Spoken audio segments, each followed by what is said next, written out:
Imagine being so strong that you literally run out of enemies to fight. That's Jinyo for you. 37 wins, 0 losses. Bro was no longer fighting opponents, he was farming content. So naturally, when real life could no longer provide him that kick, he found solace in fighting a demon king in a game for 10 years straight. But here's where things turn upside down. He beats the monster, purpose gone. And the next thing he knows, he wakes up in prison, getting called 218 like he's an Amazon package. And if you're wondering how an MMA champion ended up here, yeah, it only gets worse. This isn't just any prison or some random isekai. 1,000 years ago, without warning, the world was invaded by demonic beasts who launched an attack on humanity. It was called the Great Demon War. To survive, humans fought back with everything they had, and a difficult, endless war raged on and on. The earth was soaked in blood. It had now turned into a cruel, ruthless battlefield. Outnumbered and overwhelmed, humanity began to falter. But just before they could be destroyed for eternity, a wizard appeared suddenly. No army, no backup. He rode a black dragon into battle, crushing any vicious beasts that stood in his path. His overwhelming power struck fear into the hearts of the monsters, and the people hailed him as their hero. Humans went from victims to spectators watching this guy solo the final arc. However, as suddenly as he had appeared, the great wizard met a mysterious end when the Great Demon War came to a close. He was called many names: the Chosen One, the one obsessed with strength, and the one who cannot be corrupted. He ended up as a legacy in history, and humanity awaited his arrival once again. Returning to the present, the MMA world eagerly awaits its champion Jinyo Kim, who is set to defend his title for the 17th time.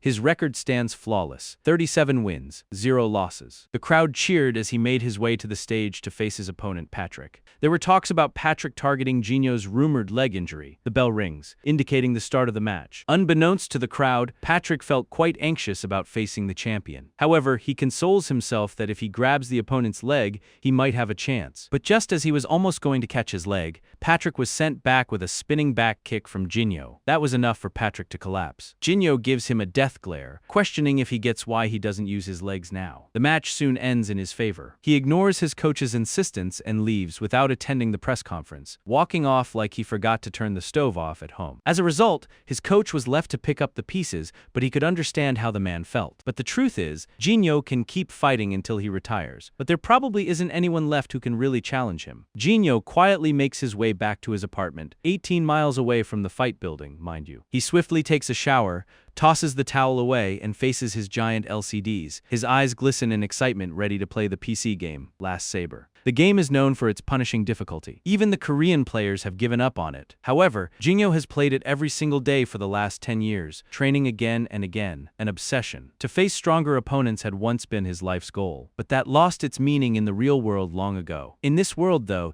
he could feel that excitement of being the challenger, facing the odds again. He had been having some difficulties defeating the Demon King, Izar. It was thrilling. Minutes pass by, and he continues to battle with the Demon King. However, he becomes shocked to see that the lifeline of the Demon King is pretty low now, and he could actually have a chance to beat him this time. He becomes irritated to see that the monster is not even fighting back. His pattern was way too simple today, and his attacks were landing so well. Jinyo challenged the Demon King because he wanted to win, but ironically he feared winning the most. Man really started rooting for the boss mid-fight like, "Bro, don't sell me like this. Fight back." But to his dismay, he eventually ends up defeating the Demon King. With that, the game comes to an end with Jinyo finally becoming the champion of both worlds. The multiverse had come crashing down with Jin Ho as the bearer of the impact. Frustrated by his victory, Jinyo smashes his PC, questioning his next challenge. Suddenly, thunder rumbles. A storm erupts, plunging his world into darkness, as if reality itself is responding to his despair. Jinyo feels dizzy, and his whole body is burning. He eventually wakes up and finds himself outside with rain pouring down on him. Someone addresses him as 218 and tells him not to space out,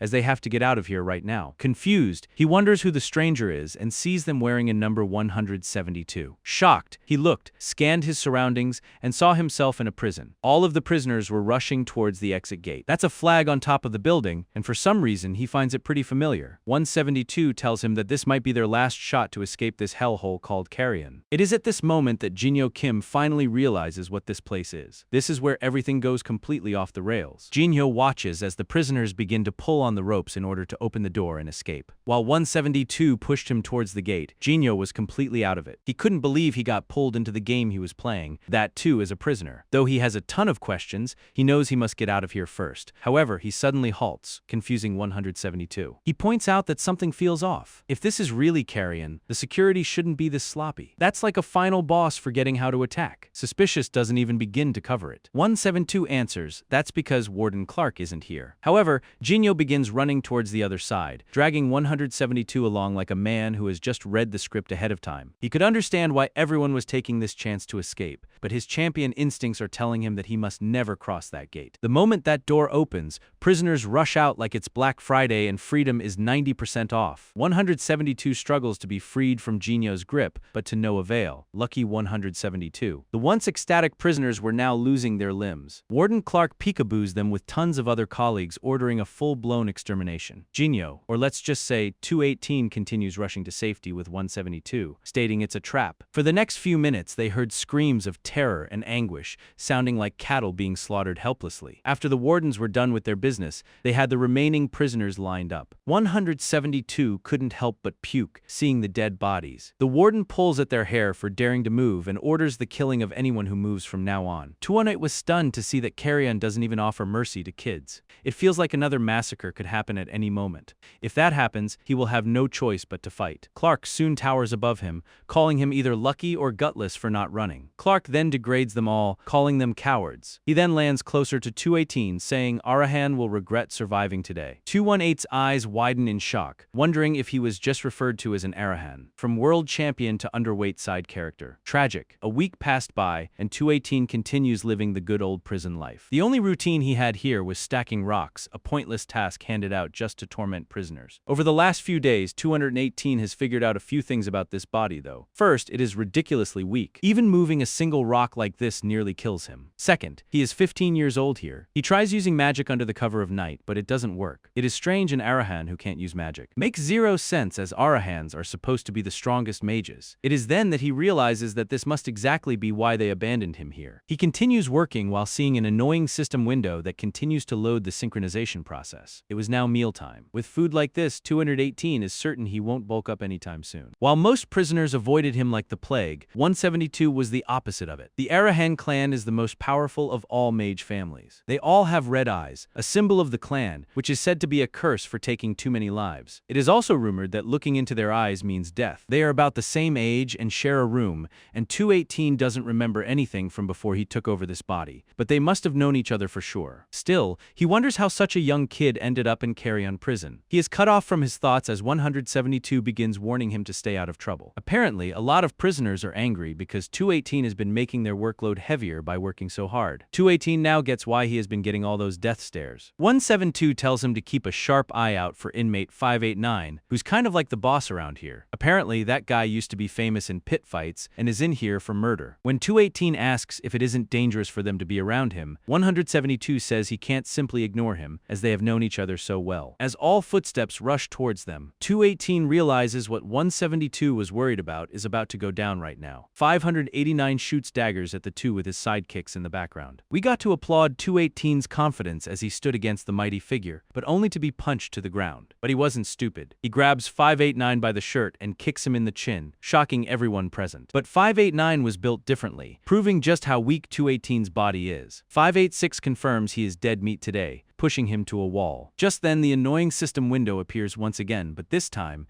it reveals that the synchronization is completed. 218 scoffs. Things are about to go wild. He goes through a full-blown factory reset, stronger biceps, legs, and mana power. A different man now. He smirks, provoking 586 to come at him again. 586 laughs. Of course he does. From his perspective, the same weak kid just got punched into character development and is now acting brave. 218 tried kicking him, but 586 instantly grabbed his tiny leg. However, 218 spins and kicks him in the head. Bro starts cooking him with kicks like he's been waiting his whole life to bully someone legally, until eventually he falls to the ground in defeat. 218 death glares, saying this is exactly why he doesn't use his legs. And of course, the backup squad gets emotional and charged at 218. But they immediately halt as 218 threatens to yank their boss's arm off. Survival instincts kicked in, and suddenly everyone remembered they had families to go back to. They back off. Smartest decision they've made all day. 172 beams in excitement, questioning when he learned to fight like that. that. He then notices how 218 seems oddly taller, wild because puberty doesn't usually hit mid-fight. 218 has realized that the system was sinking. His real-life stats are impressive in the game world, but still, compared to his old body, this one is a scrawny kid. He instantly checks out his stats window and comes to know his name in this world is Zed Arahan. To his shock, he had stunted growth and had 0 mana. The one thing his entire bloodline is famous for, he doesn't have. Imagine being born into the strongest mage clan and spawning with no magic. That's not bad luck, that's a personal attack from the universe. It's actually so bad he just starts laughing. But 172 becomes worried for him, wondering if he has finally lost it. That night, Zed lay in his bed, wondering if a character like this really existed in this game. No wonder his family tossed him aside like he was nothing. He decides to calm down and take another look. At least strength, agility, stamina, and perception are all maxed out at 100. But even without it,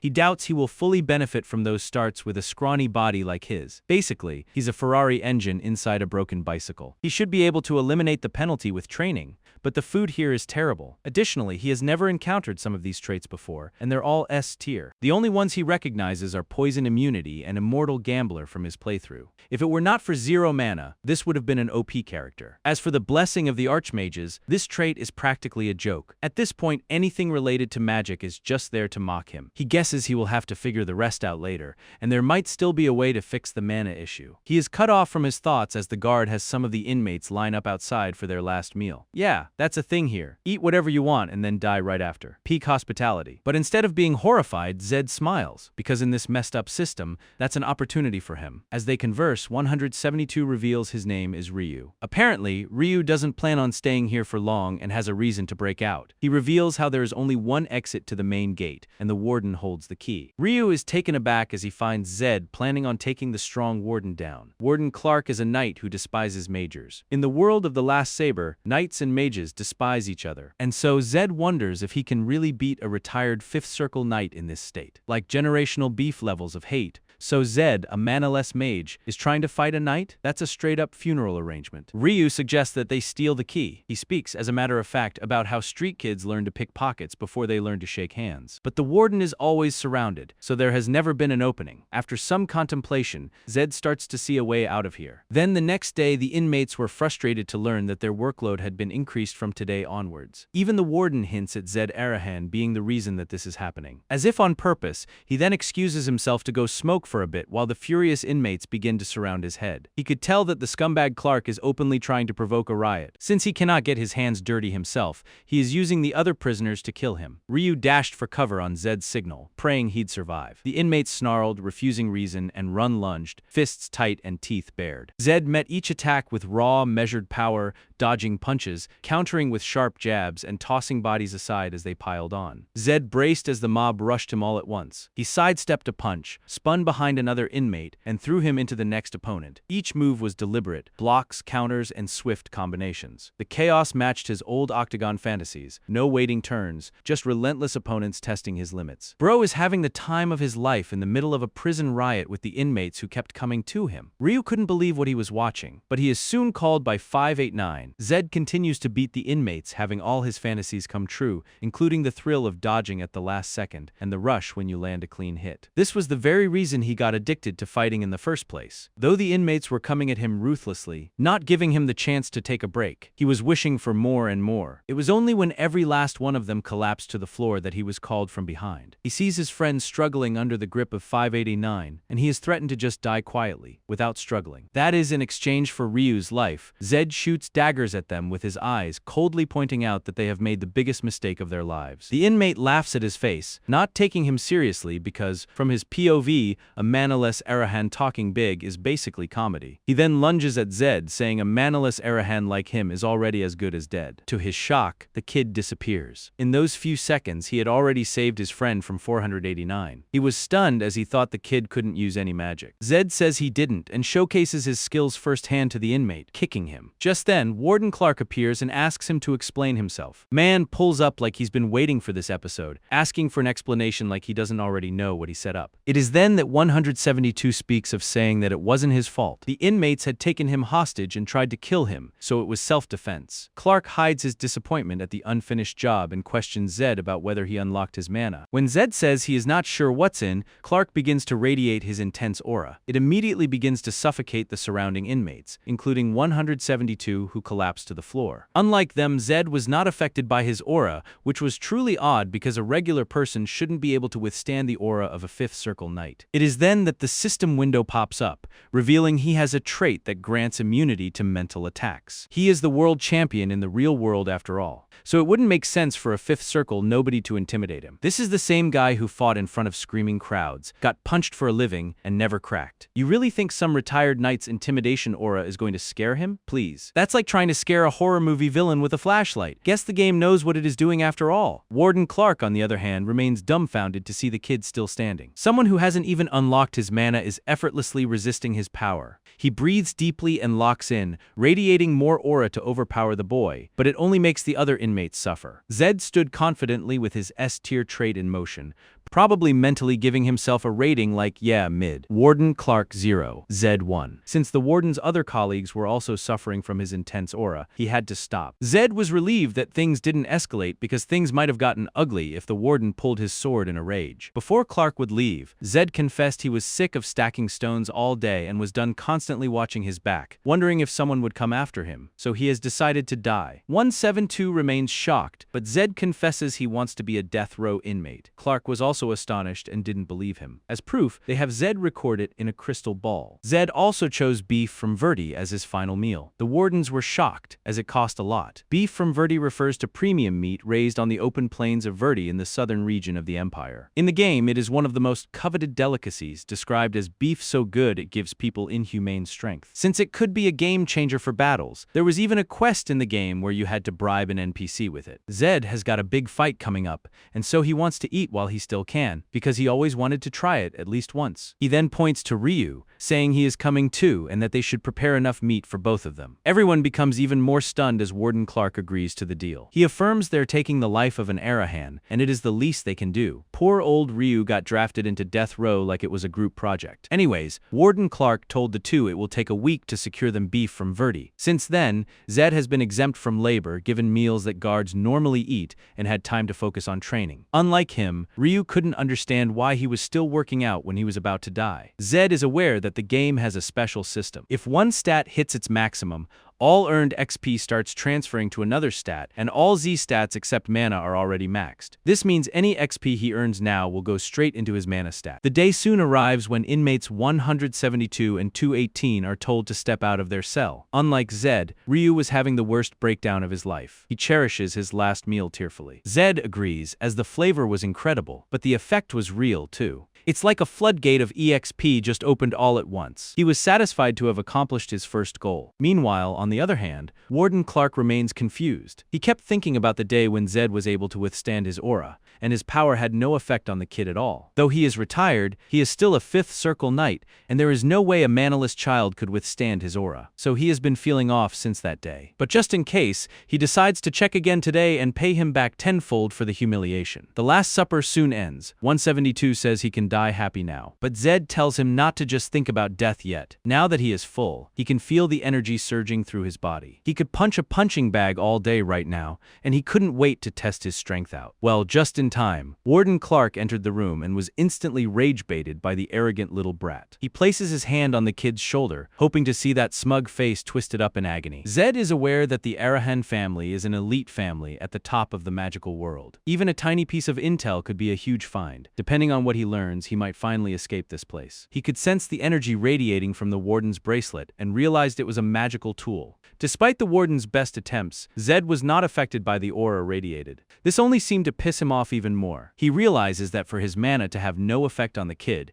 he should at least be a circle above him, making him wonder if he is truly a sixth circle. Or even worse, this could be the power of the Arahan bloodline. It is at this moment that his entire life flashes before his eyes. It took Clark his entire life to reach the fifth circle, but even after all that, he can't bring a kid to his knees. Truly humbling. Therefore, he called it quits and quietly revealed that the kid's execution will be carried out tomorrow morning. He suggests he enjoy his final night, as even someone from the mighty Arahan family cannot defy the Emperor's law. That night, Clark decides to record today's event just in case, so it might be useful for the other nights. He was exhausted as he had pushed his mana to its limit and used a magical tool too. And so, despite wanting to finish the report first, he dozed off. Little did he know that the entire situation had been an opening for the kids to steal the keys to the exit gate. While Clark was busy dealing with Zed, Ryu took it into his own hands to steal it. Zed opens his stats window, and notice how his strength, agility, and stamina all went up by 10 points. It seems the rumors of the beef's powers were thrown. Something was definitely different as his body feels sharper and stronger. He wants the penalty gone as soon as possible,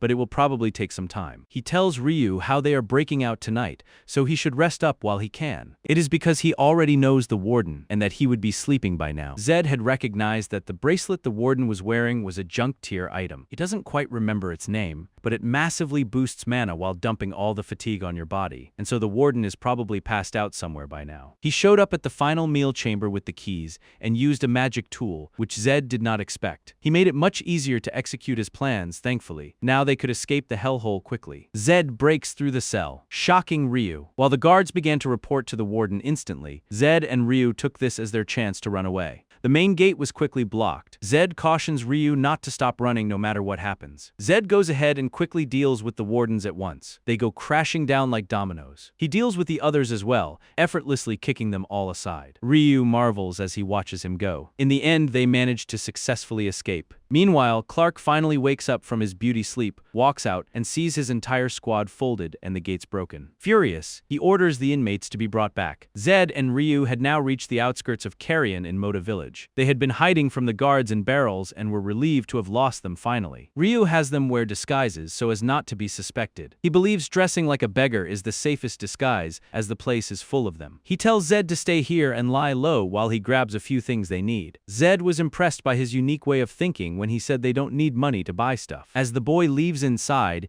he realizes how the kid keeps calling him his lifeline. An hour passes by, and he soon comes back with colored lenses. Ryu explains that red eyes are the mark of an Arahan, so he has to be extra careful. He explains that he got his blue lenses because this is Bahal territory, and this is all the rage here. Fashion meets survival. It is then that he remembers how his main character in the game was named Torres Bahal. In the game, the Arahans ruled the magic world, while the Bahals dominated the world of the sword. As one would expect from rivals who hate each other, even their eye colors were opposites. They crash in a haystack for the night. Peak luxury. That night, our protagonist ponders over his entire existence. He wonders how he ended up like this. He opened his eyes, and the next thing he knew, he was in a game, crashing in a stable, as a prisoner no less. While this doesn't seem boring, he couldn't understand why Ryu is with him. He even called him his lifeline, but he showed no sign of staying with him, as dangerous since the ward was targeting Zed. All he knows is that Ryu is just some street kid, a pickpocket. For now, he needs his help, but he wonders if he can keep trust in him. The next morning, Zed gets a reality check as he sees the kind of place they stayed the night at, and so he becomes determined to make some money, as they have to eat as well. Ryu reminds him that the guards are chasing after them. However, Zed already had a plan. He takes Ryu to the arena. The underground arena was a fighting place, something that our protagonist is good at. Zed enthusiastically watches the two bulky men gnaw at each other. The audience cheered, except for Ryu, who feared the place. Clearly, there has to be a PG-18 label somewhere. Ryu was flabbergasted as he sees the two men lash out at each other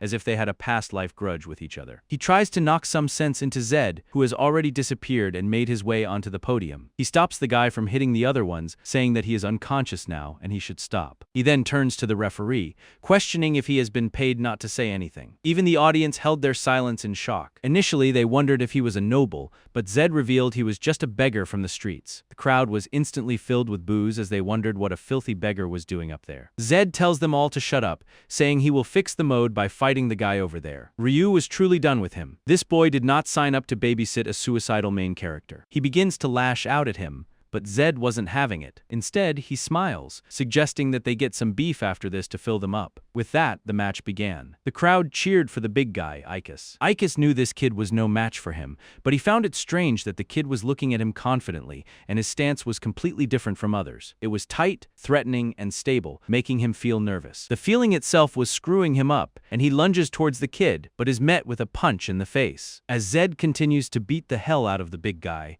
he also begins to advise him on his every move. The audience was stunned while Ryu kept praying for Zed to come back alive. After all, he owes him him a beef meal. It was shocking to see the beggar completely dominating a professional fighter. Ikis tries to land some punches dizzily, but it doesn't work. He was eventually beaten black and blue. The referee had no choice but to consider and declare the match over with the challenger as the winner. The scene shifts to later when Zed realizes that Ryu had not bet everything on him, unlike how he had instructed him to. Ryu confesses that he hates gambling. They get interrupted as a woman with two bulky guards approaches them, wanting to talk. Zed instantly recognizes her as a person the referee was eyeing earlier, seeing that the kids are not able to recognize her. She smiles. She introduces herself as the manager of the underground arena, Herna. But Zed was clearly not interested and began to walk away. However, her guards blocked their way and Zed was ready to fight. But seeing that they are not even flinching, he realizes they are very loyal to their boss. Herna scoffs, saying that the ones who beat her were personally scouted from a big city. She will let them go for now, but they will see each other soon and they will talk in a more comfortable setting. She then adds on how she is really into strong men. That's not ominous at all. Zed and Ryu pull up to a restaurant like two fugitives,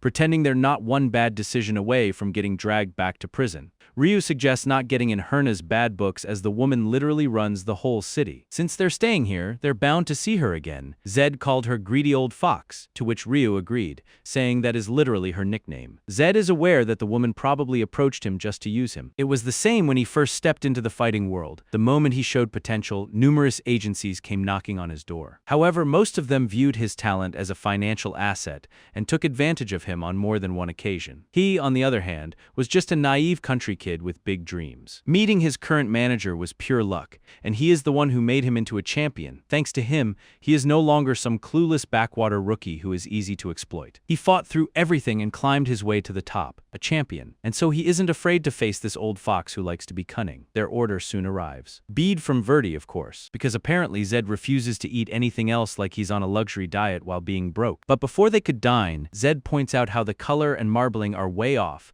therefore it is a fake, a Temu version of the legendary beef. He now realizes that things don't add up. If the real stuff took a whole week to source in prison, there's no way this random restaurant is casually serving it like fries. Ryu couldn't care less. Food is food. As for Zed, he decides to exercise his right as the consumer. However, the waiter was pretty rude to him. In order to stop Zed from revealing their scam antics, the waiter has both of them brought before the boss. Zed confronts him for selling fake meat. He continues provoking them until they finally begin to charge at him. It is that he uses his skills to effortlessly beat the big guys. The boss remains dumbfounded, wondering what just took place. He had thought it was a joke when people said Ikis lost to some bum, but it turns out it was true all along. Zed discloses that all he wants is fair compensation. First, he will give them back the money he took. Second, from now on, every time they eat beef here, the boss will pay for it. At Verdi's beef prices, of course. The boss was stunned and wondered what kind of daylight robbery this was. The scene shifts to the two kids being upgraded to a comfortable room. Thanks to Zed, they were living the high life. In the middle of the night, Ryu wakes up. After confirming that Zed is fast asleep, he walks out of the room. However, Zed discreetly observes this. A few days passed by. Fortunately, Zed and Ryu were still not spotted by the guards. Ryu watches Zed train himself non-stop and questions if he's training his body because he does not have any mana. Unfortunately, Zed's stats were still not going up. At this point, it really feels like a curse,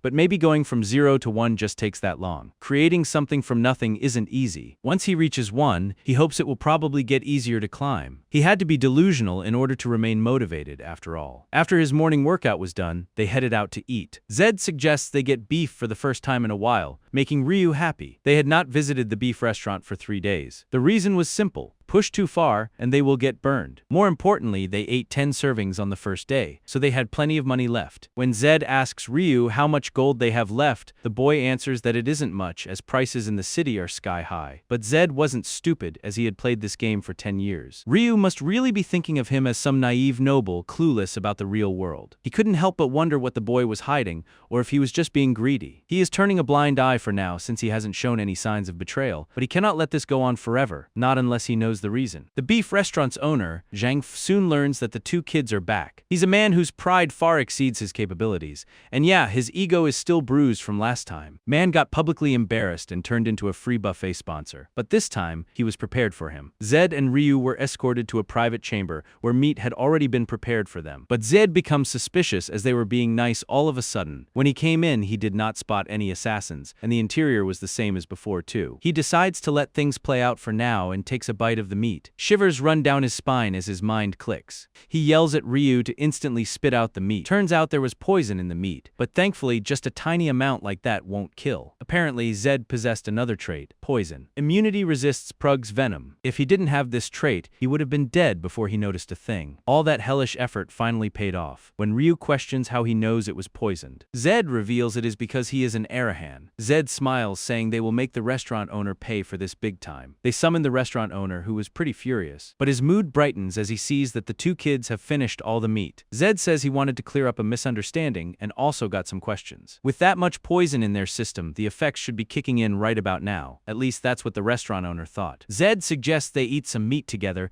and that he should think of it as a peace offering, but the restaurant owner was clearly hesitating. He flinches a bit when Zed points out that he might have added poison to it. Zed knocks down the table, and the restaurant owner sees all the meat on the floor, making him wonder if the kids have figured it out. Zed calls him out for daring to poison the meat. The restaurant owner continues to gaslight them, asking for proof. Zed took off his lenses, saying that this was the proof. The restaurant owner truly goes ballistic as he sees the red eyes of the boy. He had messed with an Arahan. His face turns pale, and he begins to tremble from head to toe. Certain he is going to die now, he instantly begs for mercy. He couldn't understand why an Arahan from the west would come all the way to a rural backwater town in the south and not reveal his identity from the start. Plus, why was he pretending to be a beggar? Nonetheless, he was so consumed by fear that he couldn't bring himself to ask the questions he had every right to. And as Zed watched the owner cry and beg like a child, he was once again reminded just how powerful the Arahans are. He makes a mental note to use the Arahan card once again, as the title has got some serious weight. When the restaurant owner begs to do anything in exchange for his life, Z tells him to never tell anyone about his identity. Second, he will give him half his fortune, and he will let today's event go. The restaurant owner was so scared that he instantly agreed and was deeply moved by the Arahan's great mercy, knowing he could have taken everything after killing him. Honestly, he's just happy to be alive. Ryu watches the scene unfold quietly. Zed suggests they leave the city tonight after they get the money. However, their plans come to a spoil as Herna appears. As she calls him impressive, Zed wonders if she knows he is an Arahan, but seeing how terrified the owner was, he realizes it couldn't have been him. There is only one place she could have gotten that information from them. If the restaurant owner finds Zed is just an Arahan by name only, he will lose the money too. Therefore, they need to move somewhere else. They eventually settled down somewhere private. Herna reveals that she does have some business with Zed, but today she is here to meet a client. Zed side-eyes Ryu, realizing it was him. Ryu apologizes, saying he wasn't trying to hide it. Herna says that she looked into his request, but it turns out she will need a bit more money. Ryu becomes agitated, saying he has already paid enough. Herna says that barely covers the day's meal for her, and it isn't easy tracking down a lost sibling, especially when you don't even know where they are or if they're still alive. Ryu begins to cry, feeling betrayed, as she was his last hope. Zed, on the other hand, gets the gist. He suggests to Herna that they tie those two matters together. Basically, if she handles his friend's request, he will hear her out. Herna agreed with the condition and bluntly told him that he had to fight Ikus again. That is all she wants. Despite Ryu's warnings, Zed agrees to a rematch. As they step out of the restaurant, Zed notices Ryu's long face and questions about it. Ryu apologizes for going behind his back. Zed assures him it's fine and that it wasn't worth getting mad over. He figured the help he gave him was worth that much, but suggests he doesn't do it again and tell him everything from now on. Ryu advised him not to fight again. They should just take the money and run as they planned. Zed asks about finding his family, but Ryu says Herna will just stab them in the back again. Zed realizes Ryu isn't foolish enough to trust someone like Herna, which means he was just that desperate to find his family. That is why he reached out to her even though he knew she was like a rotten rope. Unfortunately, Herna was exactly the kind of adult who would use a kid's trust to stab them in the back. Zed says he has changed his mind about leaving. He says when he sees trash, he just wants to clean it up, and besides, taking down someone who is giving their all is the most thrilling thing in the world for him. Meanwhile, at the prison camp, the wardens were assembling to form search parties. The enraged Clark sends out the lead unit, wanting to finish off Zed Arahan for good this time. 3 days later, Zed walks back into the underground arena. He watches Ikus, standing there way too confident for someone who got folded like a chair last time. That alone is suspicious. The rematch soon starts, and immediately something was off. Zed, Ryu, and the audience watch in shock as Ikus just copies Zed's technique. Bro really said if you can't beat him, download him. Ikus had returned to the ring because Herna guaranteed him a victory. He was told how Zed is a manaless Arahan who had been abandoned in prison, making him regain his confidence. Ikus manages to keep up with his copied moves like a budget mirror match. Zed takes note of the ogre belt Ikus wore. That ugly, suspicious, definitely not drip belt around Ikus's waist was an odd item that only reduces physical damage by 90%. But since Zed's mana starts at 0, it is the worst thing he could be up against, which is why his opponent looks so confident. Ryu's already panicking in the background, because from his POV this just went from easy money to we might die today. But Zed, he smiles, suggesting he wait and watch. Ikus was taken aback as he watched his opponent change his stance, remarking that this is the moment he has been waiting for. Clearly, before he could process his words, Ikus was smacked in the head. As he continues to beat Ikus, Jinyo Kim, the strongest man alive, was genuinely happy in this moment. No one had ever lasted a full minute in front of him, so he never got to fully showcase everything he has trained for, but the person in front of him was different and just looked at him. Still standing after all those kicks. For Jinyo or Zed, this had never happened before, so he was obviously turned on. Zed continues using his kicks to beat the hell out of him. Ikus struggles to keep up, unable to even block him. To stop the big guy from saying he gave up,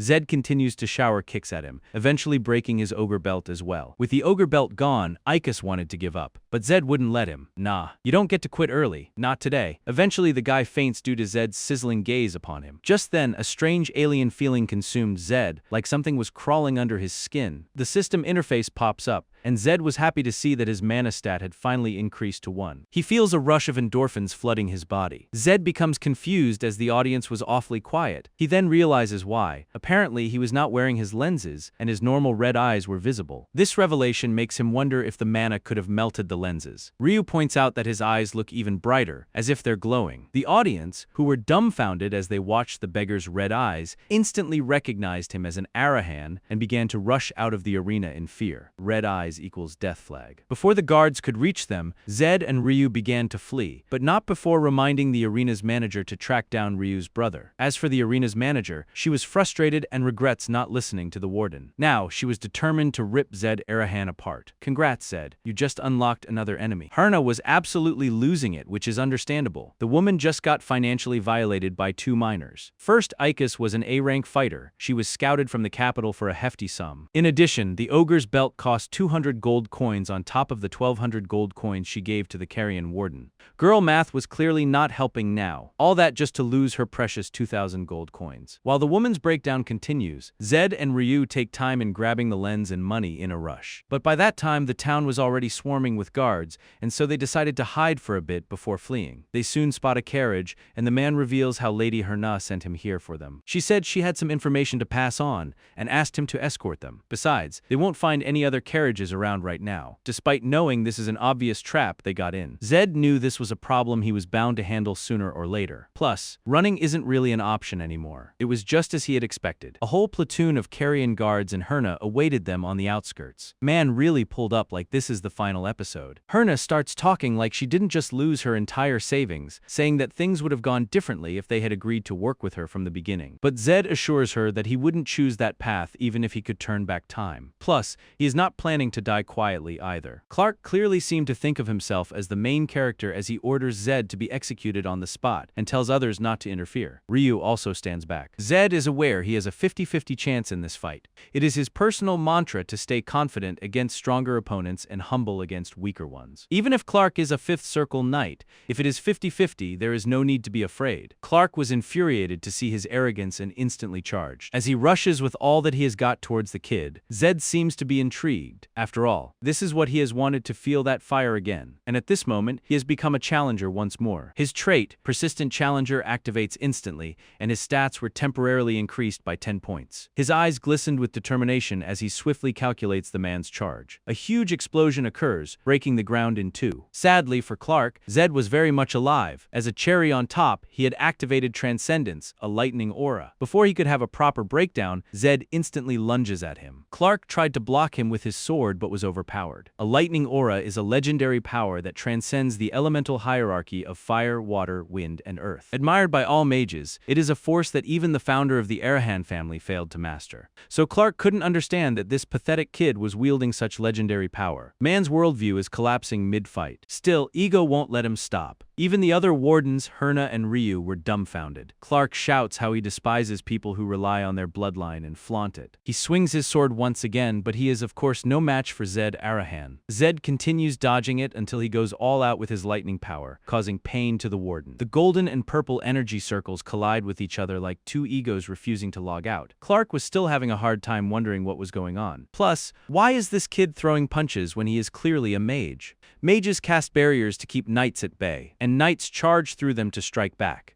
It is the unspoken law of this world. That has never been broken, but this kid was different from the others. Bro switched roles mid-fight and forgot to inform his opponent, and so Clark knew he shouldn't treat him like other mages. If anything, he is the one who needs distance to swing his sword. He manages to distance himself, but Zed isn't going to leave him alone and instantly charges at him once again, making him unable to find an opening. Clark knew he was completely doomed, and he went flying back while his subordinates watched, utterly humiliated. However, he was still determined and told the wardens to stay back. He admits defeat and asks Zed to kill him. Zed asks if he doesn't want to know why he lost. Clark is mentally clocked out, but Zed isn't letting him take the easy way out. Nah, if you're going down, you're taking this reality check with you. He declares he worked harder and trained more than Clark. This only infuriates Clark, and he mentions that it is only because he is an Arahan and was born different. He begins to break down, saying that Zed will never understand what it is like to live as someone ordinary, with a most special talent, and that it is people like him that ruined his life. Zed calmly mentions that he is weaker than Clark right now. If only he had trained harder and handled the fight better, he would have lost for sure. But he let his inferiority complex take over, which kept him from moving forward. Basically, he tells Clark that he alone is the reason for his defeat. That one hurt. Clark sighs deeply, never imagining he would be reminded of chivalry by a young mage. He wanted to finish this off already, but this was a problem for Zed, because he would end up being wanted by the Empire. But he cannot just let this man go either. It is at this moment that his trait and skill deactivate. Herna speaks up, suggesting that this is their chance to kill him. Of course she does. Opportunist till the end. Zed was instantly swarmed with the wardens from all directions. However, just then, an intense wind surrounds them. That something's about to go very wrong kind of wind. Clearly, there is another mage nearby, which cannot be good. He tries his best to get out, but to no avail. It is only when the storm is over. His eyes almost pop out of their sockets as he sees the vision before him. Everyone was dead. Warden Clark. Even Herna. Zed wonders if the mage helped him, but now is not the time to get delusional. If anything, he could be blamed for all this down the road. Zed finally remembers that he had a sidekick and begins to look for Ryu. Thankfully, Ryu was safely hiding in the bushes. Traumatized, probably, but alive. Zed reveals that this was a high-level mage's doing and that they need to get out of here. Ryu, however, reveals there is a card on the ground, which must have been dropped just now. Unknown to them, someone kept a close eye on them. Later, Zed stares at the blank piece of paper. As he adds some mana, it reveals its contents. The symbol represents the black flame of the Arahans, which must mean the Black Mirror Squad is involved in this. The Black Mirror Squad serves only the head of the Arahan family, and their true size and purpose remain shrouded in secrecy. They are the Empire's most powerful and elusive secret organization. Zed flips the card to see the number 4. If he remembers right, 1 means yes or acceptance, 2 means no refusal, and 3 stands for deals or proposals. 4 means observation or protection. Zed remains astounded. Why would the Arahans be protecting him after throwing him like expired milk? However, he remembers that his mana stats had gone up by 2 after beating Clark. So just like in games, there must be an XP system here. He owned the skill of Transcendence, a spell that drastically boosts physical stats and creates a shield, but it was currently deactivated, probably due to low stats. He knew he needed at least 5 to activate it, or maybe all the way up to 10. Zed and Ryu begin to plan their next destination. Zed suggests Frilda, the place where Ryu last saw his sister. However, there were a lot of drawbacks. Zed suggests that they will need to change their route a bit and should head to Tamaya. Meanwhile, on the southern outpost of Tamaya, a knight teleports using a mana circle with his subordinates, all ready for the search. He was none other than Torres Bahal. As for his mission, he will be tracking down the Arahan who has forgotten their honor and delivering justice. He had been personally instructed to catch the Arahan and protect the honor of their family. On the Empire's outer rim lies a battlefront that holds back the demonic beasts. Each noble family is responsible for a sector, and the southern front belongs to the Bahal. Right now, Zed and Ryu head towards a village called Tamaya, a frontline outpost where demonic beasts occasionally breach the border. And the reason they are going there despite Ryu's pleas is because there is a transport gate there. It is so expensive that even nobles hesitate to use it. But hey, it's not like these two are short on cash. By night, they set up their camps, which were intruded upon by a certain vibration. They instantly put out the fire and waited for something to appear. Ryu fears it might be a demonic beast, but for Zed, he would almost prefer that. He could sense dozens of footsteps, and he knows there is no way the Bahal let that many demonic beasts slip past. He eventually spots a white horse with blue eyes and realizes they are the Bahal Knights. Even a rough count puts them at over 50. He prays for them to just pass by and keep going. But luck wasn't on their side, as the knights soon found signs of a campsite. Only those at 5th circle or higher can join the Bahal Knights. In other words, they are looking at 50 or more knights at Clark's level. Hide too long, they find you. Run, you get chased. Congratulations, you've unlocked the bad decisions only route. Ryu advises Zed to run, or he would be killed for being an Arahan. He suggests Zed not worry about him because they would not kill him, which is a crazy amount of faith for someone currently vibrating out of his body. Zed tells him not to worry, as abandoning a friend is not an option for him. The Bahal Knights soon scattered to find the perpetrators. Soon, one of the knights noticed red glowing eyes in the dark. Zed remembers how the card had mentioned they are supposed to be observing or protecting them. He decides to do it for the plot and walks out, introducing himself. He politely asks to speak to the man's commander like this is a networking event and not a manhunt. He gets a sword to the face as a response. Knowing the man wouldn't hear him out, he had no choice but to protect himself. As the man tries to strike once again, he is being blocked by something. Then a cold voice orders him to turn back. Zed remains stunned as he watches the scene unfold. He figured someone might be watching them, but he didn't know it would be this close. Even with his sense stat at 100, he did not notice a thing. No wonder this is the Arahan's Black Mirror Squad. The we exist but also don't department. The Bahal Knights were surrounded by the Black Mirror Squad. The Arahan leader threatened them to turn back if they didn't want anything bad to happen. However, Torres stepped forward, questioning who dares to block a Bahal's path. Zed's mouth gaped open in surprise as he knew that presence so well. It feels like part of him because he is the character Zed played the most in his original world and the one he fought with to the bitter end. This isn't the time, but it is sort of nice to see him in person. Torres spots Zed and questions his identity. However, Black Mirror squares off with Shield Zed and politely asks Torres to turn back. And if he leaves now, nothing will happen. Zed could see that they're clearly trying to protect him, but he does not see why they will go this far. Torres was clearly furious as he recognized them as the secret force of the Arahans. He questions if they really have the audacity to pull this stunt, knowing who he is. He yells that the Arahans have crossed the line and they will pay for threatening a Bahal with their lives. However, his aura diminishes as he and his knights were instantly surrounded by a red magic circle, a trap. One can step over it or avoid it entirely. Zed found it impressive that the squad placed it ahead of time, predicting the knight's path like this. And so he could confirm that the squad's leader isn't just a 5th or 6th circle mage. He is a freaking 7-circle mage. He calmly stood watching the knights and revealed that the circle would detonate if they moved their feet. Torres questions if the Arahans really want war with the Bahals. The squad leader stood calmly as ever, once again requesting them to turn back, saying that their lord wouldn't want this either. Torres, however, was agitated and prepared his sword. Zed, on the other hand, did not want this to happen at all. If this is still the early stage of the game, Torres should only be in the 6th circle, and the outcome is obvious. If a full battle breaks out here, Torres and his knights will be annihilated. He watches as Torres activates Roar of the Lion, his first secret technique. He hopes for the guy to snap out of it or he will die for real. He asks the squad leader to cancel the magic circle, but he refuses to do so, stating that he only follows the head of house's orders, and those orders were to protect Zed, not to obey his commands. Zed asks why he is trying to kill the Bahal heir, something beyond the squad leader's authority. With his skills, he could complete his mission without killing him. Man is arguing logic in a situation where logic left the chat 10 minutes ago. Zed also yells at Torres to stand down, but that guy wasn't having it. He accuses Zed of murdering the warden and innocent southern civilians,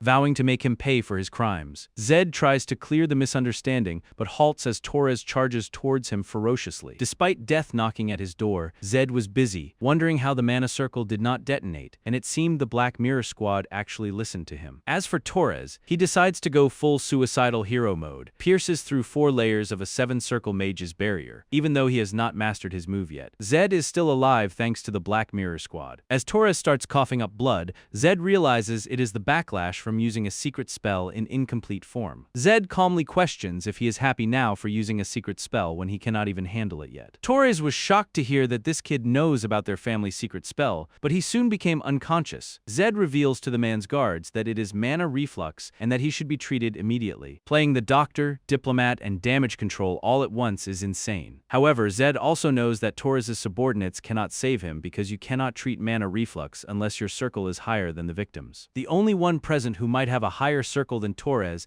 is the Black Mirror squad leader. The man was stunned and a bit furious to hear Zed tell him to save the night. Zed makes up an excuse that Torres is an old friend of his. It also mentions that if Torres dies here, the Arahans will be unable to avoid an all-out war with the Bahals, and that will bring them no benefit. The squad leader suggests that Torres's death might actually benefit them, but Zed insists he is responsible for what happened. He then grabs a sword and places it on his neck, saying that his job will end here as well if he doesn't heal Torres right now. The man says the head will be furious if he hears about it, but Zed says he will handle it himself. And so, despite the knight's disdain and furious remarks, the black squad leader makes his way to Torres and begins healing him. Zed suggests this step aside if they want to save their lord. The knights were instantly relieved as their lord's mana circuit started to stabilize. Zed watches in shock, seeing that the black squad has left after healing Torres with only a card left behind. They make their way to the outskirts of Tamaya. Z watches the number 9 on the magic card, meaning neglect or survival. He fills in on everything to Ryu, who agrees that the Arahans might probably not be happy about this, and they might have just lost their strongest backup. Zed asks how he knows about the Black Mirrors squad, to which Ryu says, who doesn't know about them? He doesn't know exactly what they do though. Ryu suggests they lie low for now. Zed calmly says that if he were a knight and there were mages, he would already be dead. He explains that knights live for honor. Even if someone were a wanted criminal, killing the one who saved their life would go against their code. While knights sacrifice themselves for honor, mages, on the other hand, would kill a friend if it meant to gain. Both sides are extreme and irrational in their own way. But Zed believes it makes them easier to deal with, since all you would have to care about is honor with knights, while with mages, you just have to compensate them handsomely. Lord Torres soon summoned Zed and Rio. The man who had wanted to kill Zed badly was now serving him tea. As they get to talking,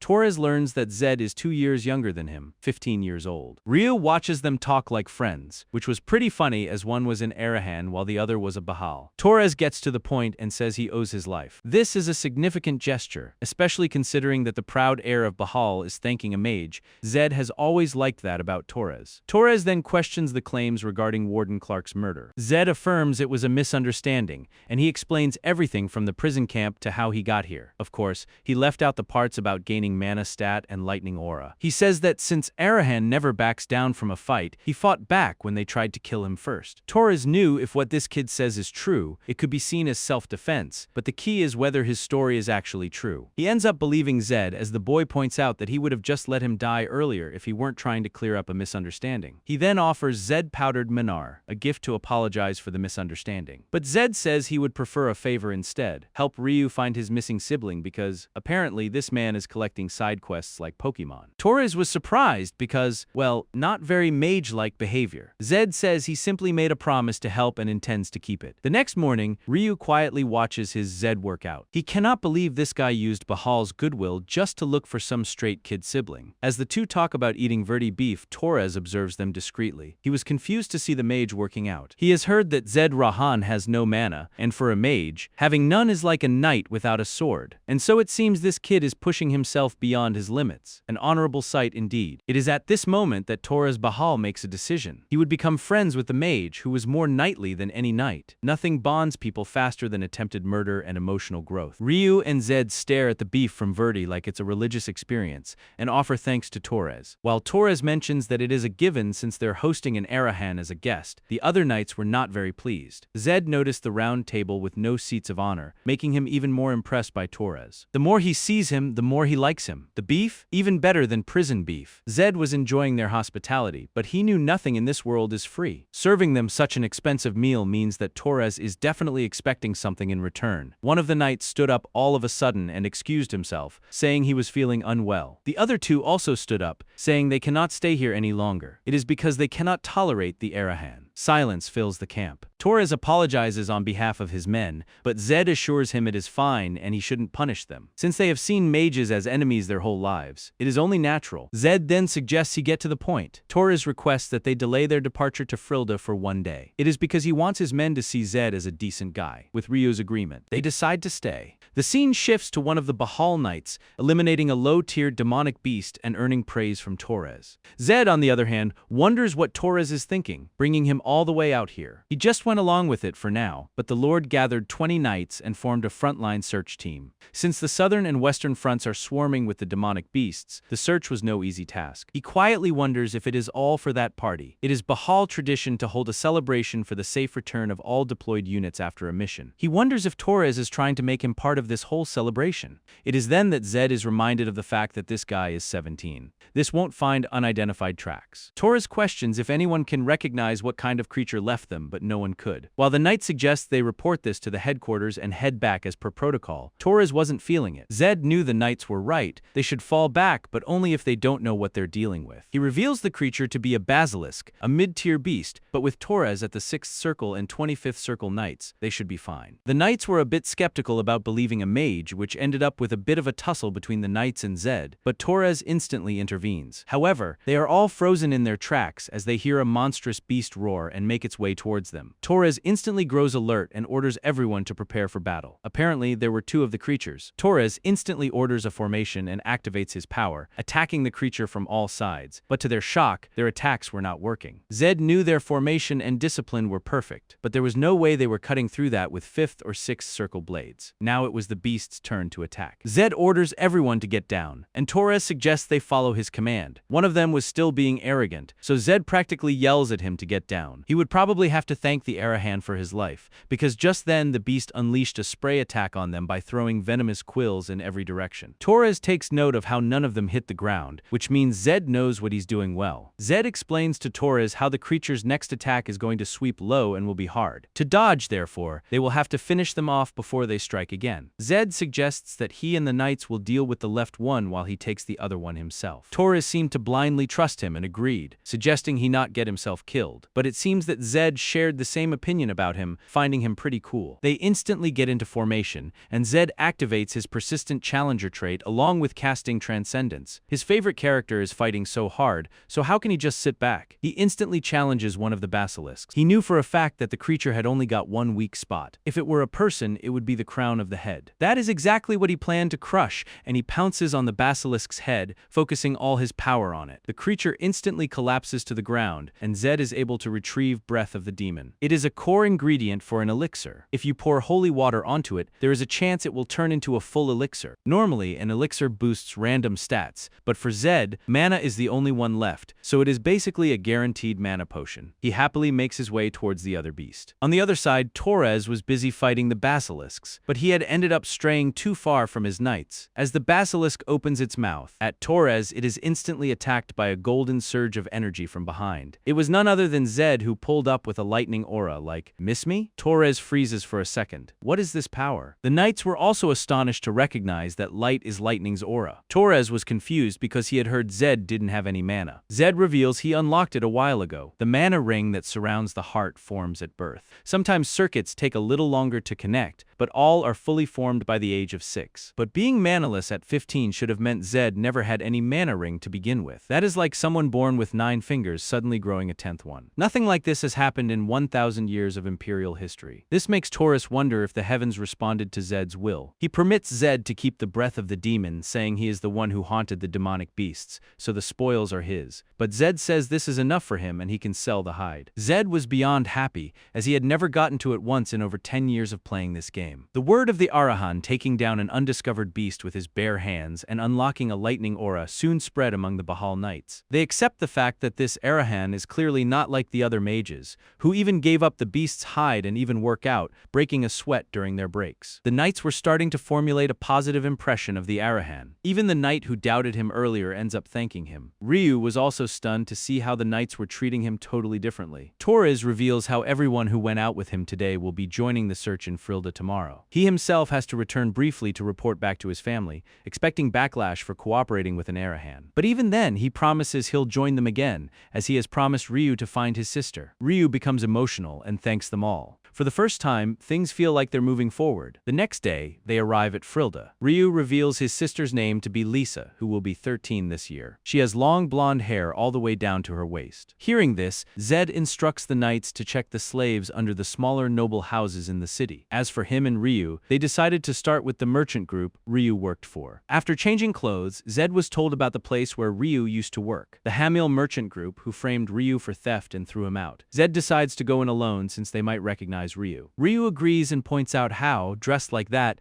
Zed really does look like a noble. Zed is respectfully greeted at the entrance, but the man's demeanor instantly shifts as he sharply notices that Zed is not a noble. He reveals that this is a slave market and that to a noble, slaves are just goods. Plus, the real nobles never walk around alone. The man then mumbles that DeVito sent him here. The man tries to give him a beating, but he is the one who ends up with one. After torturing him a bit, the man ends up revealing that the previous owner of the merchant group went under, so they bought the building. As for DeVito, he is the biggest slave trader in the South. Zed takes some mental note that this guy's next on the list. He then asks for the people here, whom the man refers to as products, earning him another beating. He continues being punched in the face as he calls the slaves products. Zed was disgusted to see that they had locked people up in a place like this. Seeing it in person makes them angry all over again. He takes note of how there were no blonde children or young slaves. He knows that the young slaves fetch a higher price, so Lisa is probably already sold or at a bigger facility than this. Love that for society. He guesses he should go find the slave trader named DeVito next. But before chasing bigger problems,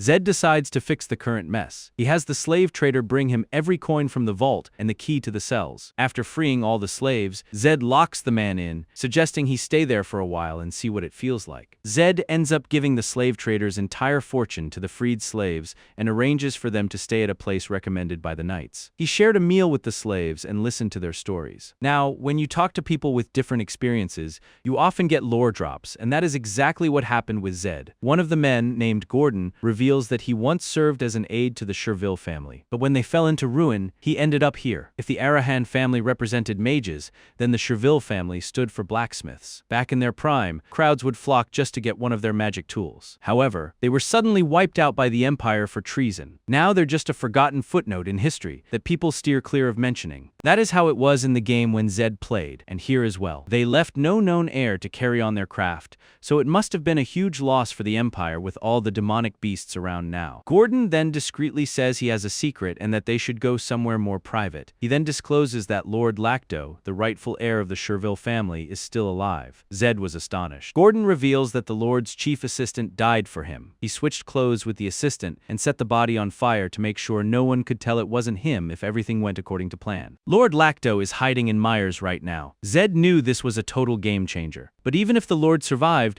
meeting him won't be easy since he is marked for life as a traitor. He thanks Gordon for telling him, hoping he will get the chance to meet him someday. Gordon hopes for it too, and reveals he's only sharing this with Zed because he has never met anyone like him before, and so he urges him not to put Lord Lacto in danger. They then decide to head back. As for Ryu, he seemed pretty down because they weren't able to find his sister. Zed assures him that they will check out the DeVito guy tomorrow and have some follow-ups. When Gordon hears the word DeVito, he panics, saying that he must not go after him because that guy is on a whole different level than the one he met. That too with a strong backing. But Zed seemed pretty confident, saying he had the Bahal Knights with him and there was nothing to worry about. Gordon sighs at his foolishness, revealing that DeVito's connections span across the entire empire. And there is a rumor that his biggest client is the Arahan family. Yeah, let that sink in, Zed, mister. I'm built different. Suddenly has to process the possibility that his own clan, whose name he's been flexing like a free pass, might be funding this whole mess. He says there is no merit for someone from the Arahan family in the west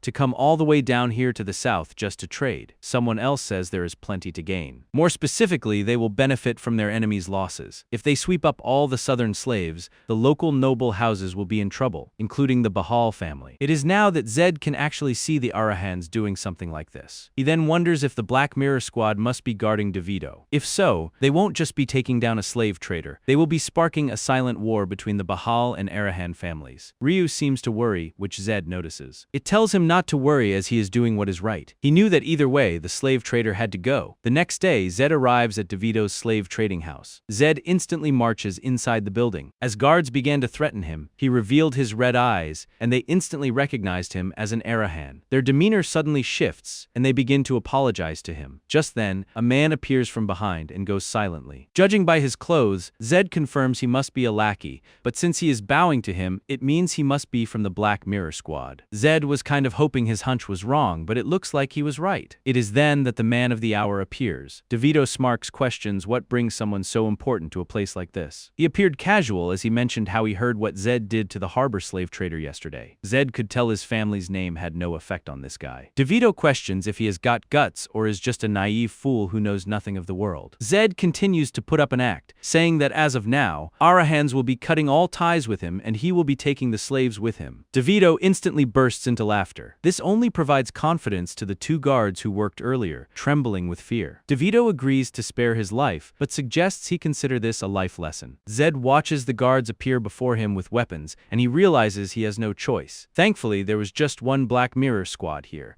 and he wonders what circle he is in. If he is from the 5th circle, Zed is confident he can handle him. However, he soon hears a voice from outside ordering to surround the building. It was Torres Bahal, the true man of the hour. He really said, "You're not dying on my watch." Now it is an Arahan versus the slave mafia versus the Bahals all loading at once. Peak cinema. The Bahal Knights storm inside the building storm like this is a clearance sale, and DeVito is the last item on the rack. DeVito was stunned to see the Bahal heir. More so, he was completely surrounded and accused of kidnapping and imprisoning the powerless without cause, dishonoring the Bahal family by spreading filth across southern lands. DeVito couldn't believe that those eyes that were meant to glare at each other were all staring down at him. He asks for mercy, but both DeVito's hands hit the floor before his brain even processes what just happened. DeVito wails with pain right before being officially removed from the chat, permanently. Upon Zed's questioning, Torres reveals that the Emperor has issued a decree ordering them to wipe out all the slave traders. He has sent his knights to the other slave traders and came here himself, since this place is the biggest. He then questions Zed about what he is doing here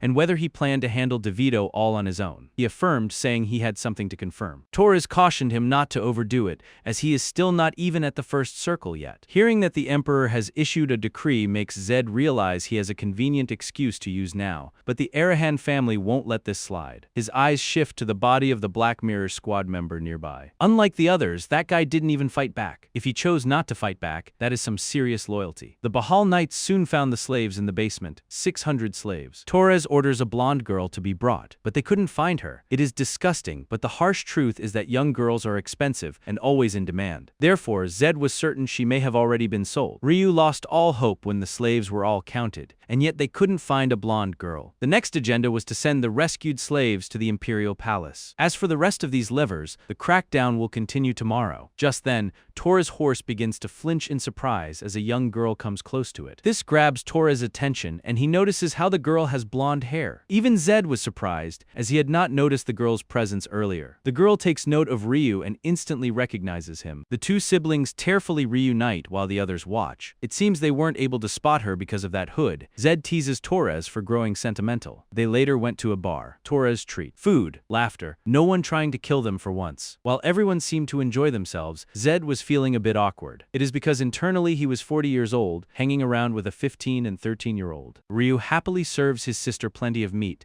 boasting that he is friends with a Bahal and an Arahan. The siblings' chatter filled the space with warmth. Maybe this would be Zed's first perfect day since arriving in this world. Let's just say he spoke too early. Their cheerful celebration is soon interrupted as Bahal's vice captain Philip appears. He reveals how he came urgently with a message from the Lord. He then swings his sword, pointing it towards Zed. So much for wanting the day to end perfectly. But he guesses that is not going to happen. Just as he had expected, Philip reveals that the Lord wants Torres to bring that man to him immediately. Now the scene shifts to Zed being transported to the Bahal territory. Philip warns him not to make eye contact with the Lord and kneel in his presence. Basically, don't exist incorrectly. But Zed interjects, questioning who he thinks he is to order him around. Philip arrogantly suggests that he showed respect, or they will bring back his head alone. Zed glares at him, saying that he is the one who needs to show some respect, asserting that he is from the Arahan family. Zed does not know what the Lord of the Bahal family, Fernando, is planning. But as a member of the Arahan family, he has to carry himself with dignity. For some reason, it felt like that was the only way he could survive. If he lowers himself, they will see him as an easy target. But if Zed throws his weight around, he will only provoke them, so he has to tread carefully. Hopefully, he is right about this. They soon reach the Bahal estate. It was exactly how he remembers it from the game, the fact that the Bahal leader called him to the reception room instead of the office on the 7th floor. This means that he is treating him like a guest. A booming voice asserts that Zed was the first Arahan Arahan to set foot in the Bahal mansion. Zed freezes in his tracks from the shock as he could feel the intense presence right behind him. Just being in the same room as the Lord of Bahal was overwhelming. He couldn't even turn around. The man wasn't using mana, otherwise his trait would have reacted. It was just his overwhelming presence alone. The presence of a knight who has reached Swordmaster level, surpassing the 10th circle. The man calmly walks to his seat and settles down. An intense aura continually radiates from him. After observing Zed for a bit, he gives him credit for his boldness, but reminds him that this is the Bahal mansion and he should act with proper respect. Zed knew he must not kneel here, and yielding to the strong is a disgrace. One sign of submission, and he is out of his sight for good. Instead, he settles for a head bow and thanks the man for having him here. He thanks him for bringing him by carriage and welcoming him to the reception room. He says if kneeling and bowing is Bahal's way of hospitality, then he will follow it. Fernando's eyes widen in shock and he bursts into laughter.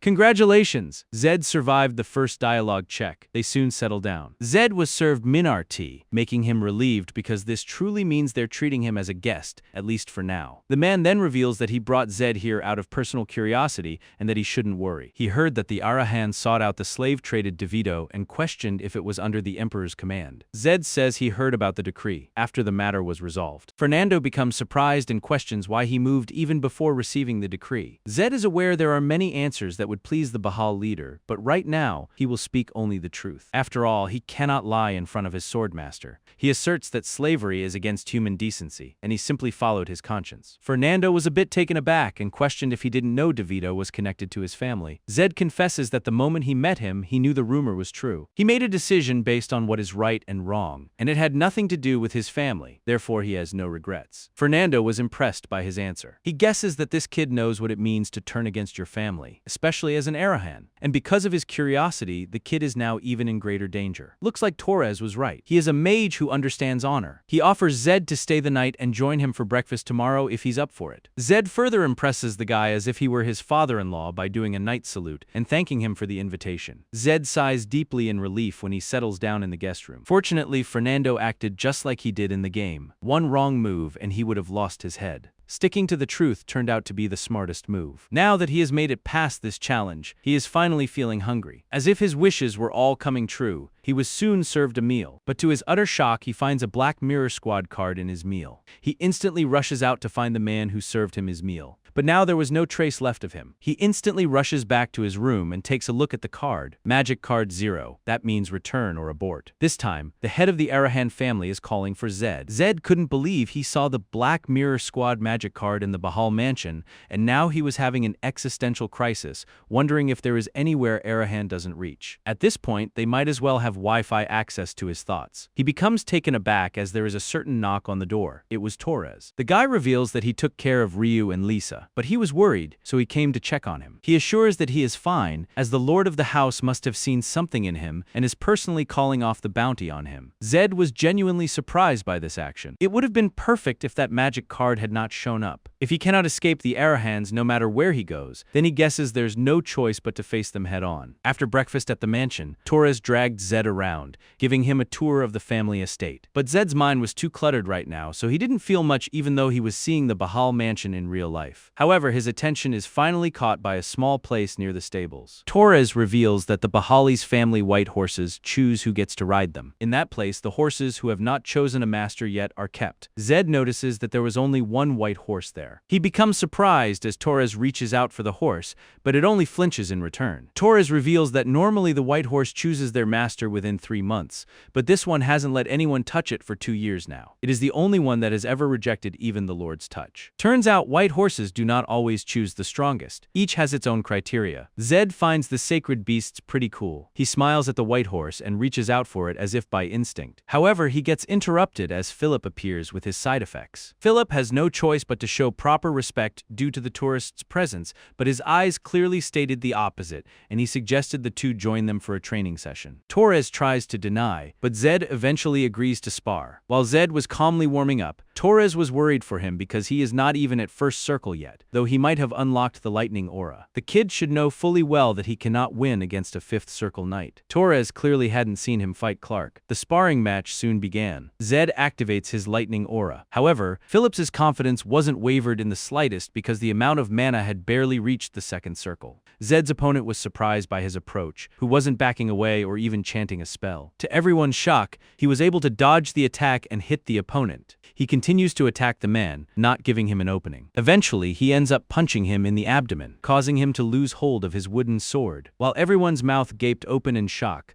the white horse calmly watched the scene unfold. The man ended up collapsing, and a healer had to be called. His other two colleagues were enraged and challenged the Arahan for a fight. Torres instantly shields him, ordering them to back down, but Philip requests him to step aside as he must fight the mage. Zed was agitated, wondering who they think he is. Some pushover that will fight just because they want him to. After what he has shown, they won't consider Mage's preference for distance anymore and will come at him differently. But that was the advantage he had against Clark. Objectively speaking, a fifth circle knight is far stronger than he is, so there is no way he will entertain them, but it does not look like they are settling down. More knights have shown up as well, so he knows he has no choice. He assured Torres that one fight should be enough, but he sarcastically comments that he thought accepting defeat gracefully was part of their knightly code and honor. Philip and the others were furious to see a mage speak of chivalry. Zed firmly asserts that he sparred with one of them because he was asked to in the very heart of the Bahal estate. He questions if they do not realize what that means. He hopes to see if any of them would have the guts to spar with a mage right in the middle of Arahan territory. Out of the blue, Fernando appears, seemingly impressed by Zed's remarks. Everyone was shocked by his sudden presence. Fernando glares at the knights, ordering them to put away their swords. No wonder this guy was the level of a sword master,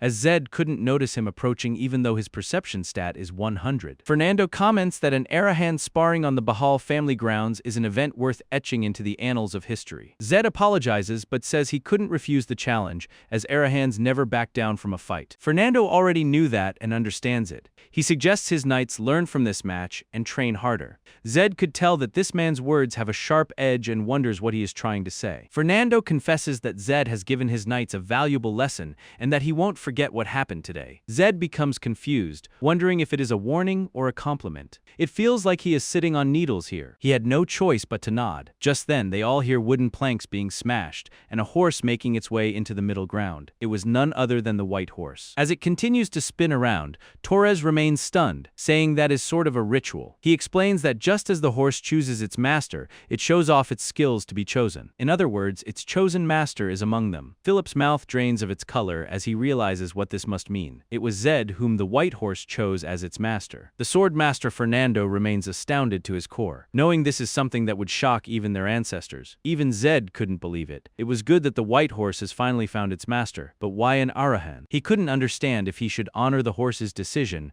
or uphold their tradition. Maybe the answer is already decided. The sword master asks if he acknowledges the horse Pearl as his companion and vows to stay with her for life. Zed remains taken aback, wondering if this is a wedding. The white horse begins to make some sounds, and Zed could understand that it is asking him to choose her. One more look from the swordmaster, and Zed has no choice but to agree. Philip tries to argue, saying that throughout their family's history, only members of the Bahal family have ever ridden the white horse. The swordmaster agrees, but says the horse only chose masters within the family until now because they were never given a choice. Philip was enraged and pointed out how the Arahans slaughtered their white horses like pigs and ate them. The swordmaster says this is exactly why he made Zed Arahan promise him. However, Philip continues to complain, and so the swordmaster makes a promise to him that he will personally take Zed's life if he ever treats her white horse as anything less than a comrade. Zed and Torres remain stunned. Philip only shuts up when the swordmaster tells him to. Zed leaves the mansion before things get any worse, but honestly he finds it fun to ride the white horse. They hurriedly made their way to Frida, reuniting with Ryu and Lisa. Pretty historic to see an Arahan surviving a visit to Bahal territory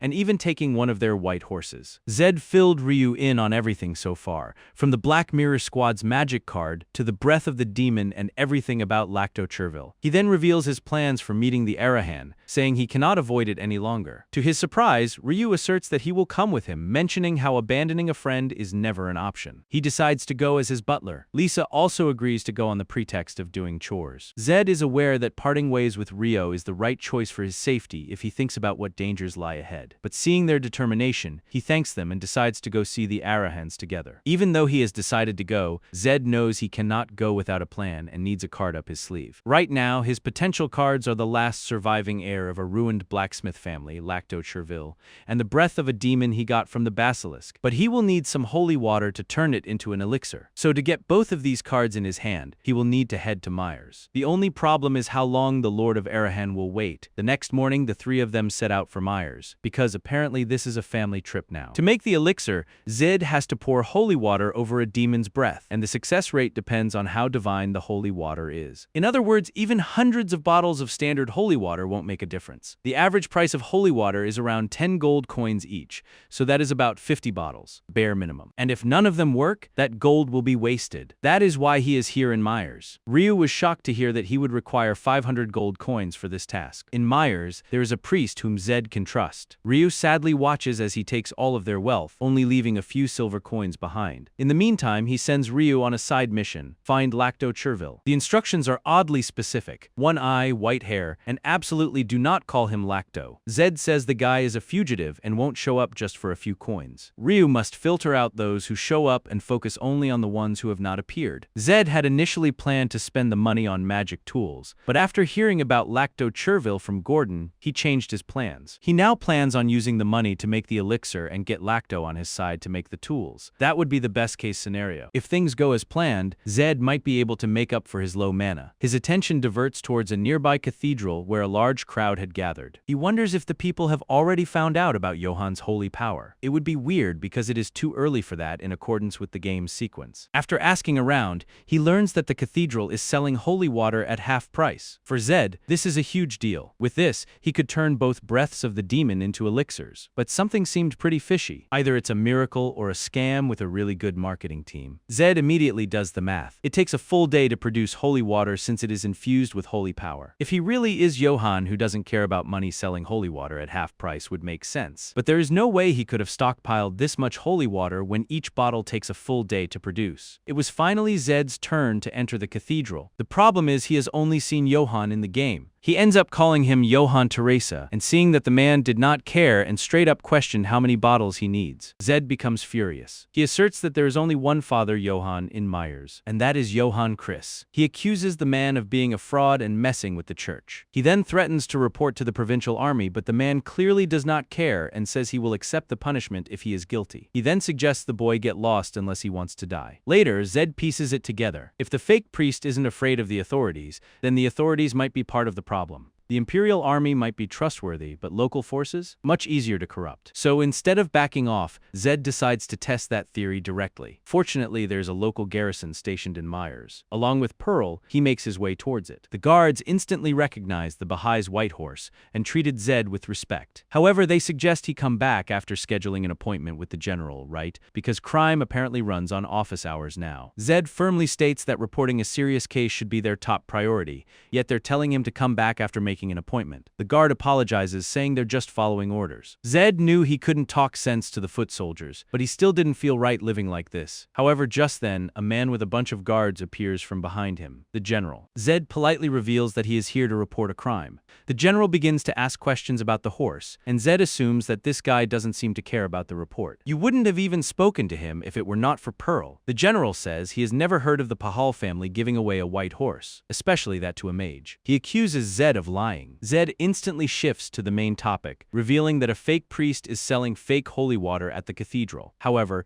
just as he started to talk, the general ordered him to be arrested. He was instantly surrounded by the guards and was told to be thrown in jail, and his white horse was confiscated. It is then that Zed realizes they are all in on it. His gut was right again. Surprisingly, Zed calmly lets them take him to jail, but he clearly had a plan in mind. Meanwhile, at the Bahal estate, Fernando reveals to Torres that the Emperor has decided to grant them a greater reward. It is because they have repatriated most citizens, rescuing many from the slave traders, leaving Arahan behind. The Emperor, who typically promotes harmony and balance between knights and mages and rarely stirs conflict, has now revealed the rankings publicly, which could only mean one thing: that this is something he took a deep interest in. It is meaningful that Bahal made the greatest contribution in a matter that held such significance to the Emperor. Fernando suggests Torres start preparing for the long journey because he will need to go receive the reward. However, he instantly halts speaking speaking as he notices something in the letter. Just then, a Bahal knight enters the room, revealing that a boy is waiting outside the estate requesting to speak with him. Apparently, he is a friend of Zed Arahan and Lord Torres, Ryu. Torres becomes worried, wondering what brings him all the way out here. Fernando also agrees, saying that Zed Rahan must have sent him. In truth, the emperor had mentioned in the letter that he commended Zed Arahan, who aided imperial citizens regardless of their class, and that nobles should take the lead and follow this example. Ironic, because right now that same commendable mage is sitting in a jail cell, surrounded by enemies, and probably plotting something. With trembling hands, Ryu hands the Bahal leader a note Zed left him. He was instructed to give it to the Lord of Bahal if he didn't come back by nightfall. Fernando, who was already dealing with the emperor's praise for Zed, now finds himself holding a letter written by the same 15-year-old chaos magnet. His eyes widen in surprise as he reads the note's contents. The insight of the 15-year-old was truly unbelievable. Ryu worries something bad might have happened to Zed, and he apologizes for the sudden visit. But Fernando assures him he did the honorable thing, coming for his friend. While Ryu is treated with the utmost hospitality in the Bahal estate, Zed, on the other hand,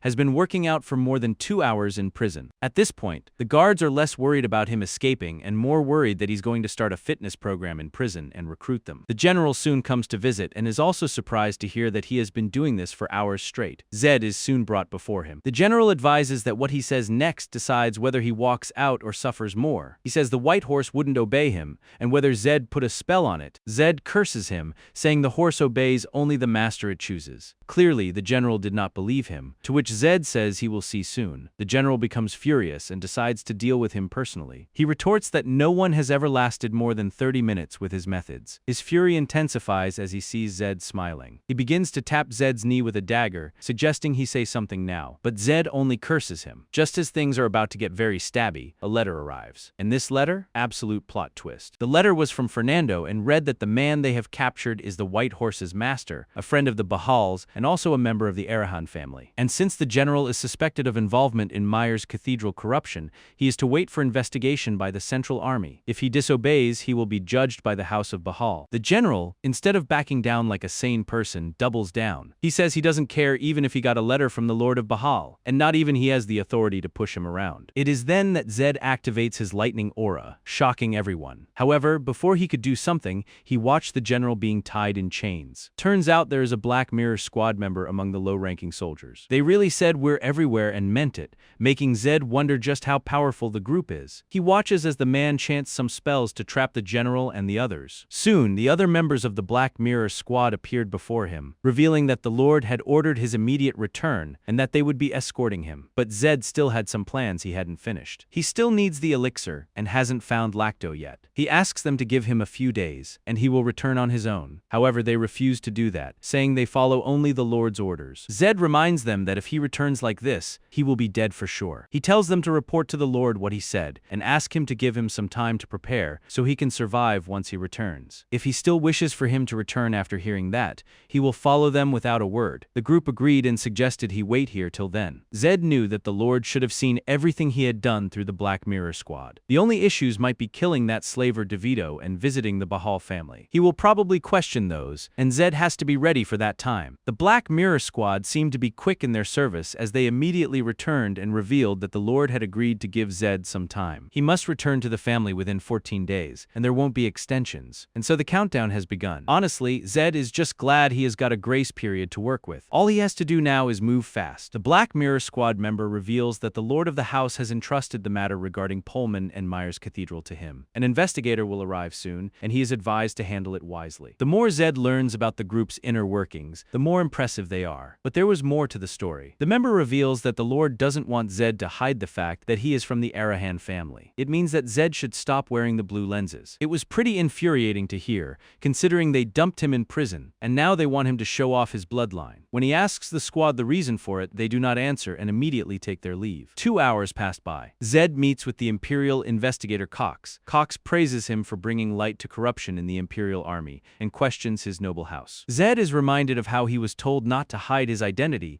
and so he quickly takes off his lenses, shocking Cox. He introduces himself as the seventh son of the Arahan family. Cox laughs, realizing that he is the Arahan mentioned in the dispatch. Seeing Zed's confused expression, he shows him the dispatch penned by His Majesty himself and how his name comes up at the very end. Zed was surprised that the Emperor even knew about him. Cox reveals that His Majesty enjoys speaking with people of all ranks, and apparently people from the repatriated group mentioned him. Zed guesses it might be Gordon. Gordon did say he would repay him, but he didn't think it would come full circle this quickly. Zed requests Cox that he would like to see this matter with the cathedral through to the end on his own. Cox agrees, saying he should finish what he started then. Zed applauds his imperial investigator status, giving up the credit without hesitation. Cox gives him imperial troops that came with him, saying that the enemies have broken imperial law and that he is authorized to deal with them on the spot. He then comments on how the kid is unusually polite for someone from the Arahan family, which is quite refreshing. Instead of feeling complimented, Zed feels annoyed. It is because this means his whole family is just a bunch of rude people. All the folks gathered as they watched the imperial army make its way into Myers. They have heard about how the general got arrested due to some shady deal with the cathedral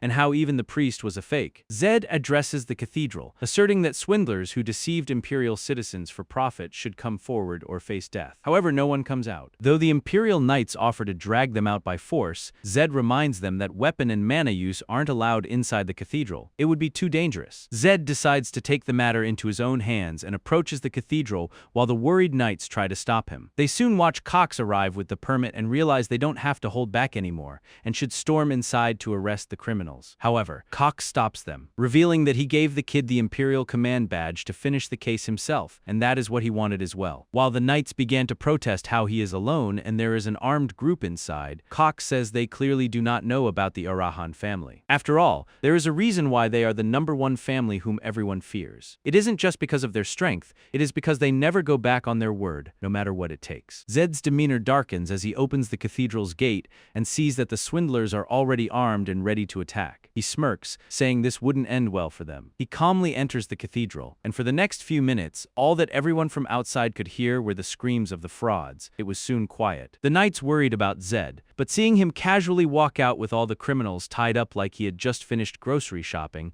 they instantly erupted in cheers, taking an armed group down without using any mana. It was truly a tremendous feat. Cox only loves saying that it is the Arahan bloodline. Zed requests that Cox make sure the scammed people get help. Soon Father Johann exits the cathedral and everyone begins to praise him. Father Johann calmly approaches the culprits and uses his divine power on them, praying that they repent and live according to the Lord's will. The culprits instantly began to apologize and thank him, swearing to never go against God again. Zed watches this scene, and just the sight of it feels warm and comforting to him, and so everyone cheered with Father Johann's return. Father Johann expresses his gratitude to Zed, even offering him some tea. Before Zed could follow him, Cox stops him and gives him an Imperial Investigator's badge that grants command over Imperial troops. If he shows this anywhere in the Empire, people will come to his aid. He tells Zed that he trusts he won't tarnish his name and will only use it for the Empire. Zed becomes determined and promises never to misuse it. It seems Cox is pretty old now that he has seen politeness around him. With that, he leaves. Returning to Zed and Father Johann's storyline, they settle down in the cathedral to talk. The man was pretty wise in perspective, as he immediately gets to the point, asking Zed if there is something he wants from him. Zed honestly confesses that he needs his holy water. Father Johann mentions that holy water is meant to heal and fight evil. Zed reveals he needs to craft some magic tools. He is not sure if it counts as fighting evil, but it is something that could save his life. Although he belongs to the House of Arahan, he was cast out for not being able to wield mana, but recently, he received an order to return to the family. Father Johann nodded knowingly. Apparently, toxic family environment was a universal language. Although it isn't certain that magic tools can save his life, he must prepare everything he can. Zed had done the math, the risks, and probably a few mental funeral speeches just in case. Father Johann reveals that he has heard a rumor about how Zed took down a notorious slave trader once managed by the Arahans. He instantly stood up, saying it must be by divine will, then for that rumored Arahan to come to Myers to protect the house of God, and his assistance is preordained as well. He takes out a box, revealing he has been saving this for someone truly in need. The holy water's effect varies depending on how much divine power it contains, and so he poured all the strength he could over a long period into 3 bottles. Zed was truly amazed that this man was giving him all this precious holy water. This was the premium limited edition. God personally double-checked this batch kind. Father Johann reveals he has a personal gift to give him as well. The item Zed has always wanted while playing the game. A priest's mark is essentially a priest's endorsement. It might not sound important, but in the world of the last saber, it is incredibly powerful. The church gained its current authority because the emperor devoted himself to creating an empire guided by morality and conscience. In other words, a priest's endorsement is essentially the same as the emperor's. With this, Zed is off the wanted list and cannot be arrested on the spot. More importantly, no one can just kill him easily. The mark greatly increases his chances of surviving. Johann must have known that when he gave it to him. Zed stares at the investigator's badge and the priest's mark in his hands, probably the best he could hope for before returning to the family. Anyone who wants him dead will have to take a serious risk now, and wherever he goes, Zed will be under the Empire's protection. Simply having these was enough to make him feel secure and prepared to face the Arahants. In the game, the holy water Johann made had a 20% success rate, but the ones he gave Zed were apparently made with utmost care. 3 bottles of holy water and 2 demon's breath. He decides to give them a shot before the universe could change its mind. He pours one of the bottles onto the demon's breath and observes. To his shock, it instantly turns into an elixir. Without hesitating, he quickly drinks it, and his mana stat increases to 4. He cheers, knowing that if the next one works, he will reach 5. The second bottle also works, which means it now has more than an 80% success rate. This much divine power is almost like having an extra life, and he decides to savor it. With his mana stat reaching 5, he unlocks a new skill. He was so happy that he jumped back on his bed. He feels relieved that Transcendence had required 5 mana rather than 10,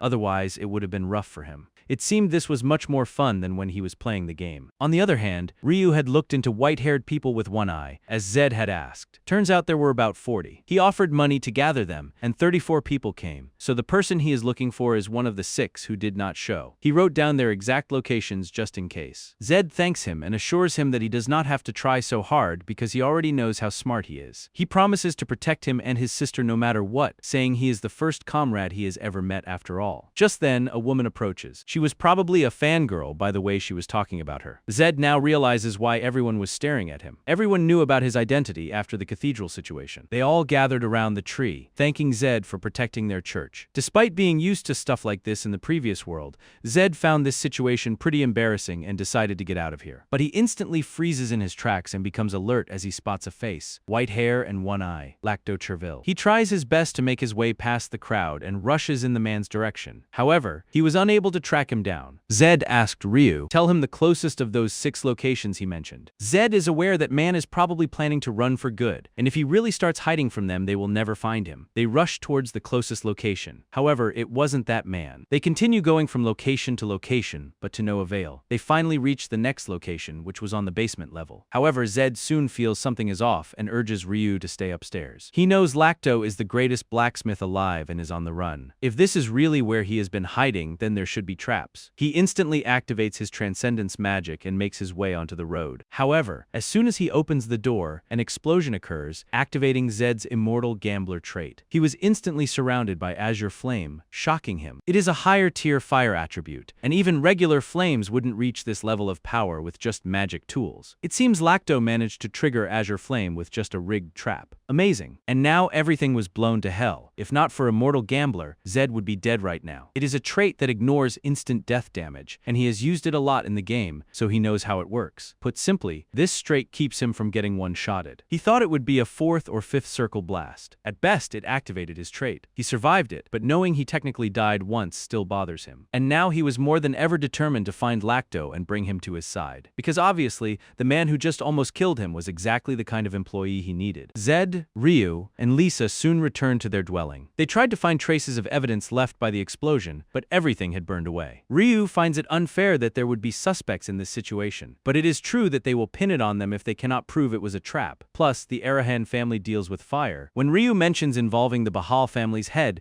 Zed suggests it is better if they keep their distance. That is because of the Black Mirror Squad. Let's just say the family reunion would come early. Just then, they hear footsteps approaching, and soon a voice reveals that the Myers Regional Army has come for Zed. Zed assures them that they should stay here while he goes alone. The general of the regional army orders him to be grabbed. However, However, as they see the priest's mark on his chest, they stop. Zed reveals how Father Johann gave it to him. The general instantly apologizes. He reveals how he has recently taken command of Myers from the previous general. There was a big explosion earlier in town, and witnesses mentioned his name. Zed reveals he was caught in the explosion himself and is a victim rather than a suspect. All technically true, just missing the part where he walked straight into death like it was a hobby. Upon questioning, he reveals how he happened to enter while searching for someone, and there was a trap inside. He knows that with the priest's mark, even if they suspect him, they cannot treat him like a criminal. Plus, if he gets the regional army to help, finding Lacto will be much easier. However, the general reveals they cannot abuse state authority without proper justification or move on to private matters. But Zed instantly plays Uno reverse, showing them the Imperial Investigator's badge. And so the general agrees to provide full assistance. Seeing their demeanor instantly shift, Zed realizes the Imperial Investigator's badge has more pull. It makes sense considering that while the priest's smirk offers immunity,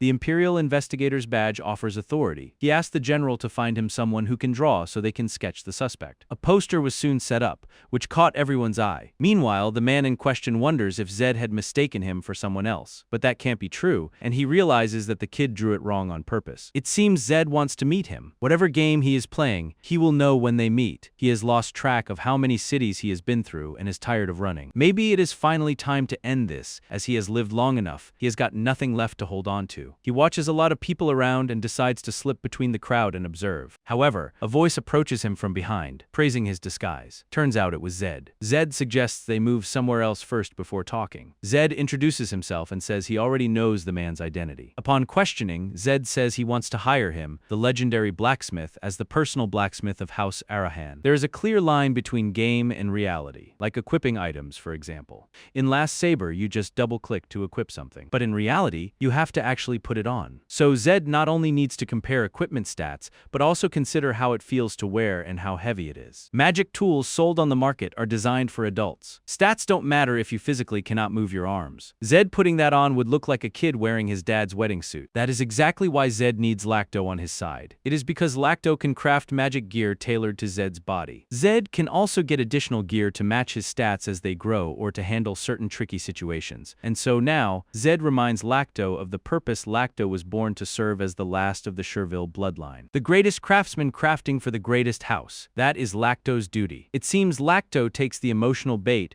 and thinks about handing it down to the next generation and keeping his family's name alive. He becomes even more shocked as the kid believes that his family did not do what they were accused of. Zed promises that he and his family will restore Sherville's name and honor. Lacto scoffs as Zed says he does not know in detail what happened in the Sherville massacre. The event took place before the game's main story, so you only catch hints of it through NPC dialogue. Even the official record simply states that the family staged a rebellion and was wiped out by Imperial forces. Zed affirms that he does know what kind of family house Sherville was, even if he does not know the full story. They were solely focused on making better magic tools and had no reason to start the rebellion. Another thing to consider is that the Emperor is both a sword master and an archmage, literally the pinnacle of power. On top of that, he has knights and mages serving under him as part of the central army. As it stands, not even the Arahans and Bahals could defeat him even if they joined forces. The Emperor is also an immortal being, the eternal and absolute ruler of this world. So what would be the point of Sherville's family rising up against the Emperor? That is what Zed thought. And so he asks the old man to tell him the truth about what really happened. Lacto sighs deeply and questions if the kid knows about the Martin family. Zed affirms, as they are second only to his own house when it comes to mage families. Lacto adds that they were one of their main clients and always wanted to surpass the Arahan family. A delusional dream, obviously. The real trouble started when the Billy family got involved. Zed is aware that the Billy family is nobodies, yet somehow they rise through the ranks and end up rivaling the House of Martin by the late game. Lacto reveals that one day someone from the Billy family came to them. They wanted them to cut ties with Martin's family and deal exclusively with them. Of course, the Cherville family turned them down. And so to hurt them, the Billy family fed false information to the Martins and drove a wedge between them. Lacto doesn't know much. But what he does know is that the Imperial army suddenly stormed in one day and slaughtered everyone on the site. They never had the time or the chance to explain. Zed listens to his story in shock, giving him a pretty good picture of what happened. Now here's where it gets spicy. Are the Arahans really uninvolved in all of this? If they played a part, bringing Lacto along could be the worst thing Zed could do to him. Since the Arahan family never did business with the Sherville family, they might have viewed them as a thorn in their side for providing top-tier gear to their rivals. And if the Black Mirror Squad was involved, solved, there wouldn't be a single shred of evidence left. Knowing what they're capable of, the more Zed thinks about it, the more it seems like they did have something to do with this. But he decides not to assume anything too soon. He mumbles that if mages were involved, the Arahan family could easily solve this problem, and so he gives Lacto his word, requesting him to come with him. Lacto stares at the determined kid and reaches out his hand as well. He has already come to terms with dying in this place, but maybe it is not so bad to hope, just one last time. It is because if there is still a chance for his family's techniques and history to be passed down, he is willing to take it. Before we move on to this story, let's count down the things Zed has gained in the south. His very first companions, the white horse of the Bahal family, the investigator's badge and the priest's mark, and the last living heir of the Cherville family. Let's see how much they are worth once Zed reaches the house of Arahan. The scene shifts to the western region's golden city of Nekka. The place was magnificent. Ryu and Lisa watch the place in surprise, seeing an entire building made out of gold. Unlike them, Lacto has been here before as a tourist in his later years, but the place has completely grown. Zed observes how relaxed and lively the city seems, giving off Gangnam vibes but in a fantasy setting. Seeing so many people's eyes making their way towards them, Zed realizes that riding this horse through the middle of the Arahan family's territory might have been a mistake. They decide to find a place to stay somewhere first. He has the other three stay put while he goes out somewhere on his own for some work. Zed carefully watches the golden city, but he knows that no matter how bright a city is, it always has its shadows. Some people arrive chasing dreams of gold, only to find despair. He bet they gather in places like shady alleyways. He makes his way into a shop and buys black lenses. The shopkeeper recognizes him as an Arahan and suggests he not buy them as they're quite ordinary and inexpensive. But one look at Zed's expression, and he hurriedly brings them right away. Zed makes his way to the next shop to buy clothes. When he went to buy shoes, he was chased out. Now he was fully serving a beggar-fit check. Now he was prepared to pay a visit to the king of the backstreets. He quietly sits in one of the dirty and shady alleyways. However, he is soon approached by 7 backstreet gangsters. Zed had already noticed their presence and knew they should be making their move any moment now. But the real problem was how hungry he felt. Finally, the moment comes, and he gets surrounded by the gangsters. He asks them for something to eat, which only infuriates them more. They all charged at him together. You might already know what happens next. 7 big men on one side, Zed on the other. The win goes to Zed. The alleyway was soon filled with sounds of anguish and pain as Zed beat them. But now he was even hungrier thanks to them. They try to come at him again as he provokes them to take over their crew. The vice captain soon makes his way to the front with his dagger. As for Zed, he was just glad to hook a big one on his first step. It looks like he might get things done quicker than expected. One of these sidekicks proudly speaks up about the vice captain, pointing out how he is Kinjera, the legendary assassin who turned all of Nekka upside down. But Zed only scoffs, wondering what a legendary assassin is doing with some beggars. The vice captain instantly lunges towards the kid with his dagger. He got impressed as Zed dodged it, saying he is young but has potential. Zed could only internally laugh at this comment, calling potential on a world champ cute. He watches as the vice captain soon activates mana, making Zed realize he is at least 4th circle. He had thought that legendary assassin thing was just a joke, but it seems it is not entirely made up. Assassins operate outside the mainstream factions, so their growth is limited, and they don't have bloodlines to inherit either. So if this guy has reached the 4th circle, it would certainly earn him the title of a legend. The vice captain continues to hover around Zed, provoking him for standing in fear. Zed tries to make sense of where he really is and realizes that he is coming from 3 directions all at once. Fortunately, he manages to escape and dodge their combination attack. Turns out there were 3 brothers, the assassin triplets. Now that Zed looks carefully, he notices how the 3 brothers have similar yet distinct mana signatures. They have been clocking themselves with mana, so he didn't catch them right away. Zed knew it was time to get locked in. He instantly casts his Transcendence Lightning Magic Show. Add his red Rohan eyes on top, and the whole gangster crowd was shocked to their core. They realize it is a trap and begin to flee, but Zed wouldn't allow them to, of course. Then new spells begin to unlock, and he was now not going to leave them at peace. His lightning aura was strengthened, and he tested it out on the vice captain. He had just copied the endgame motion and activated the spell, not even needing a chant. However, Zed soon hears the city guards approaching,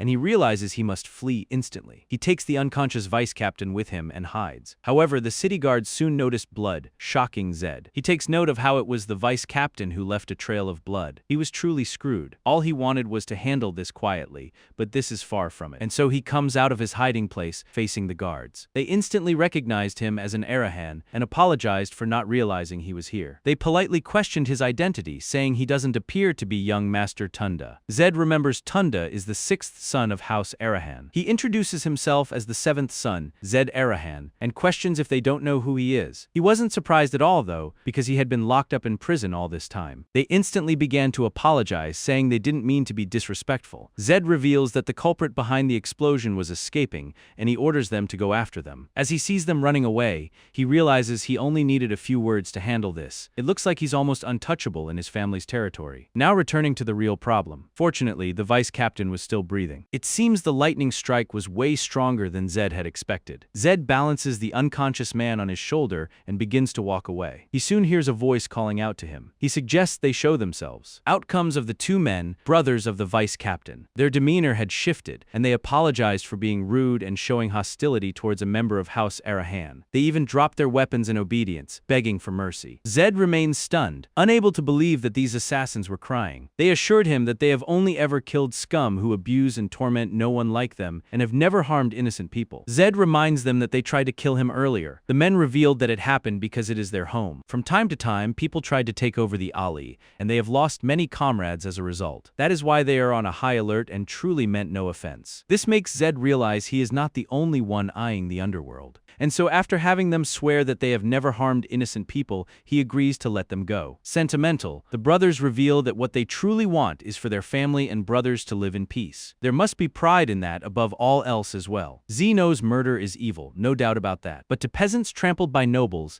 these brothers must have been their only hope. He lets them go on one condition, that they take him as their leader. If they do so, he will help their brother recover. The brothers were shocked to hear this, and after some time they apologized politely, saying they could not do it. They can never choose their own lives over their leaders. Zed tries to reason with them that he just wants to buy information from the leader and has no intention of harming him. But the brothers say that is what everyone says when they approach their leader, who has never once sold information. Zed reveals that he's already aware and swears no harm will come to his comrades, even if they do not make a deal. Zed could understand their current predicament, and he would have questioned this sincerity anyway if they had said yes right away. Left with no other choice, he asks them to tie him up or even feel free to hold a blade to his neck if this is the only way to earn their trust. If they still don't trust him, then he won't be handing their brother back, and so the two brothers have no choice but to take Zed to their leader by blindfolding him. And now Zed was ready to meet the king of the backstreets. 2 hours passed by, and Zed couldn't help but think they were walking in circles. He suddenly realizes something and questions the two brothers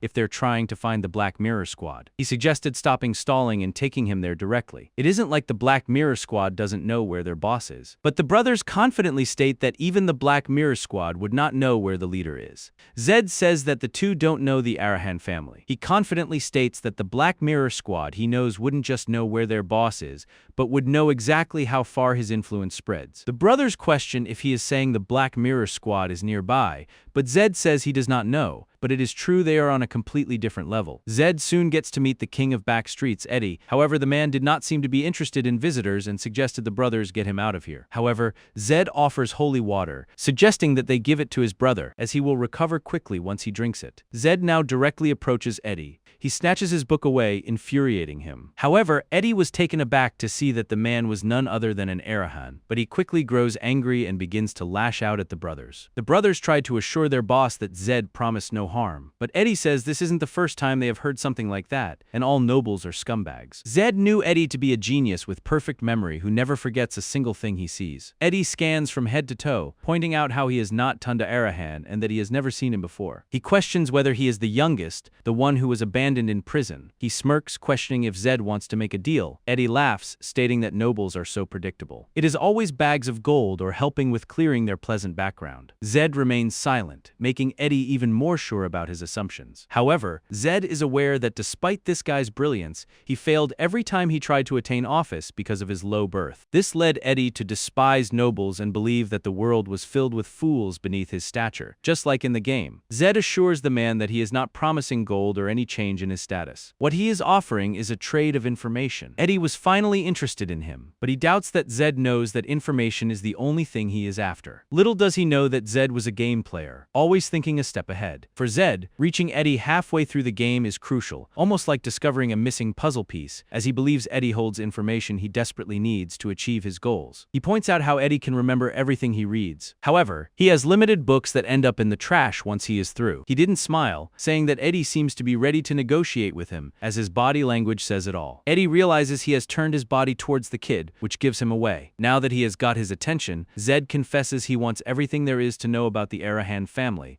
more specifically information on his brothers. Eddie knows information can be money, a weapon, or even a shield, but he says Zed left out the most important part. That is the kind of information he is offering. Zed says it is something Eddie is not aware of, but first he must tell him information about his brothers. Eddie was growing agitated, but he finally gave in because he recognized that Zed understood how negotiation works, knowing what the other person desired. Zed realizes that Eddie's obsession with information makes him vulnerable to manipulation, giving Zed room to push further toward his goal. And so he begins to get up, playing the usual stubborn customer, saying he will be going now. Zed is just glad he met Eddie and bought himself some time. Suddenly, he is approached by the three Kinjera brothers, who thank him for giving them the holy water to help their brother recover. They confess how they have never met a noble like him and swear to remember his name for the rest of their lives. Zed realizes he had his own prejudices about assassins. These guys have a strong bond and do not betray their own. Maybe they really are better people than he thought. He looks back once again and sees that they are still bowing. He remembers how they are on the 4th level, which is a pretty high level for assassins, and there are 3 of them. If he can bring them to his side, there will be a major advantage in the power struggle, and so he asks them to come with him. The scene shifts to Zed coming back to meet Eddie. Eddie remains arrogant, thinking Zed is desperate for information on his brothers because that is probably his only lifeline. However, he remains shocked as Zed reveals how he wants to buy the triplets in exchange for information. Zed says he does not want to negotiate the earlier deal because he knows he would be the one getting the short end. Eddie becomes furious, but he remains calm and says that he cannot buy the triplets because they are their vice captains and he is the boss. As for their price, it is going to cost a lot. Upon questioning Eddie, Says must tell him everything that happened since he left the prison, how he got out, and what he did afterward. That is the bare minimum. In truth, Eddie does not care about money, and curiosity is more than enough of a payoff to him. The return of an abandoned Arahan heir is more than enough to spark his curiosity. But it would come at the cost of exposing himself, and he doubts Zed is ready for that. Zed sighs in disappointment, saying that Eddie is not as bold as he gave him credit for. He had thought the guy would aim higher. Eddie was furious, and he instantly grabbed the guy by his collar, calling him an arrogant brat. However, he instantly backed down after he got an intense look from Zed. His vice captains remind him that he is a member of the Arahan family and that he should stop. Eddie instantly retracts and apologizes for blowing up like that. Zed asserts that he is from the Arahan family, and if he were in Eddie's shoes, he would think about how to use the nobles before hating them, and now is the perfect time. He explains how he knows about Eddie's obsession with information, but there is only so much you can gather in the shadows. He suggests Eddie come out of the shadows and step into the light, where he will help him. Eddie remains stunned by that suggestion. Zed promises to provide him with a building and a prime spot where he can run his agency. He can get more information by dealing with the nobles who run the world. Eddie clarifies that he did not stay in the shadows because he is poor. It is because he is a commoner and not allowed to own a building. Zed clarifies that he will own it, and he will assign magic knights from his family as Eddie's guards. He rises from his seat, revealing how he is offering a partnership and will support Eddie in doing what he wants out in the open. In return, Eddie will give him information, a mutual benefit. Eddie was starstruck, to say the least. He had the opportunity to gain both the information and the Arahan magic knights. This was a once-in-a-lifetime opportunity. All the major moves happen within the noble families, while what Eddie hears is from the street rats. If he could also have guards from the Arahan family, he would have his business in a fort reinforced with diamonds, and so he must not let this chance slip away. Eddie instantly accepts the offer. But in return, he must provide Zed with information on his brothers and let go of the triplets. Mind you, that is just the deposit fee. Finally, after so much mystery, Zed reaches the Arahan family's grand estate. Ryu and Zed stayed up all night memorizing the intel Eddie gave them. Everything written down was enough to make Zed gasp. There was information about his brother's allies inside the city, spending records, and even the servants' personal information. He was truly impressed by Zed's networking. All he needs is a little push from Zed and he will soar. Exactly the kind of ally Zed needs. What Zed needs now is time to grow stronger in the Arahan family's territory and survive the war between brothers. To do that, today is a very important day. It is because how Zed plays today determines where he stands tomorrow. And so, with him mounted on his Bahal white horse,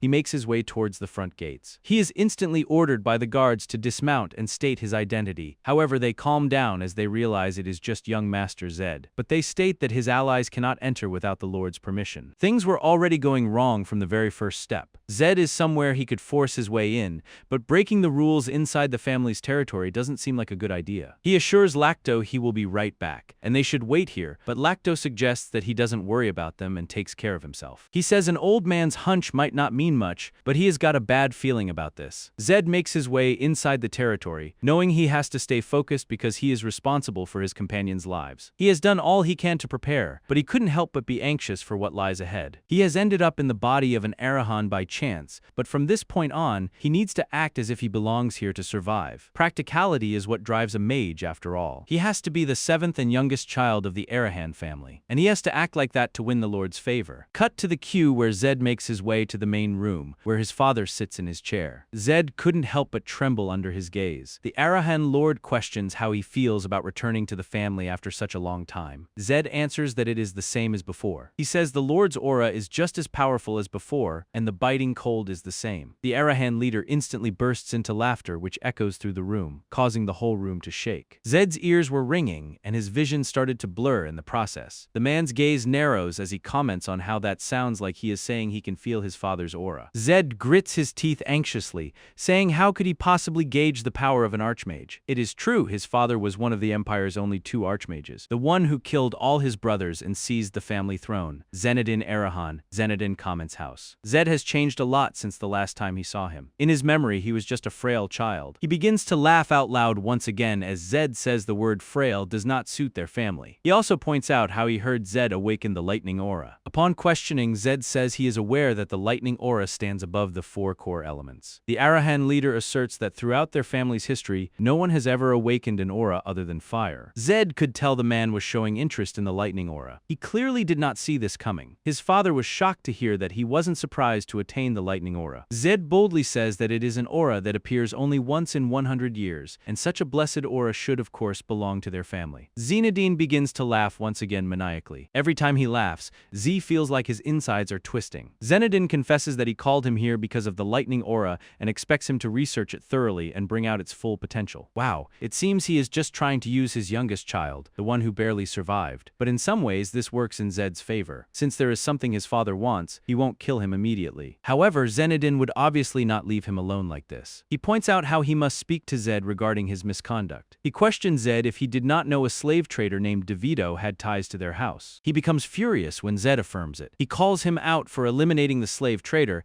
and that too by using scum like the House of Bahal. Zed knows the real game has started now. The Arahan leader is finally showing his true colors. Zed sincerely confesses that he did nothing that harmed their family. Slave traders were people they needed to cut off sooner or later. They also stood in opposition to the Emperor's aims, and he believed they would ultimately bring harm to their family. But Zenedin asserts that slave traders brought great gains in the long run because they would have wiped out the entire southern region. Zed had already seen this one coming. Now he has to speak in a way that will earn the Lord's favor. He says that they are both illegitimate and legitimate forms of profit, but to the Arahan leader, profit is just profit. Zed has planned to act like a stubborn 15-year-old so that his father sees this as a mistake a young child might make. With determination in his gaze, he questions, why should the Empire's top family accept dirty money? In the hands of the Arahan family, even the same gold coins ought to shine brighter. Zenedin discards it as nonsense. He then questions why Zed accepted help from the House of Bahal. Regardless of his youth and inexperience, he should know who their enemy is. Zed quickly answers that the Bahal family was acting under an imperial order. It was a mere coincidence that their path crossed. He never sought nor accepted their help. Zenedin was infuriated and accused him of trying to deceive him. He points out how Zed received an invitation from the Ball family and even a white horse as a gift,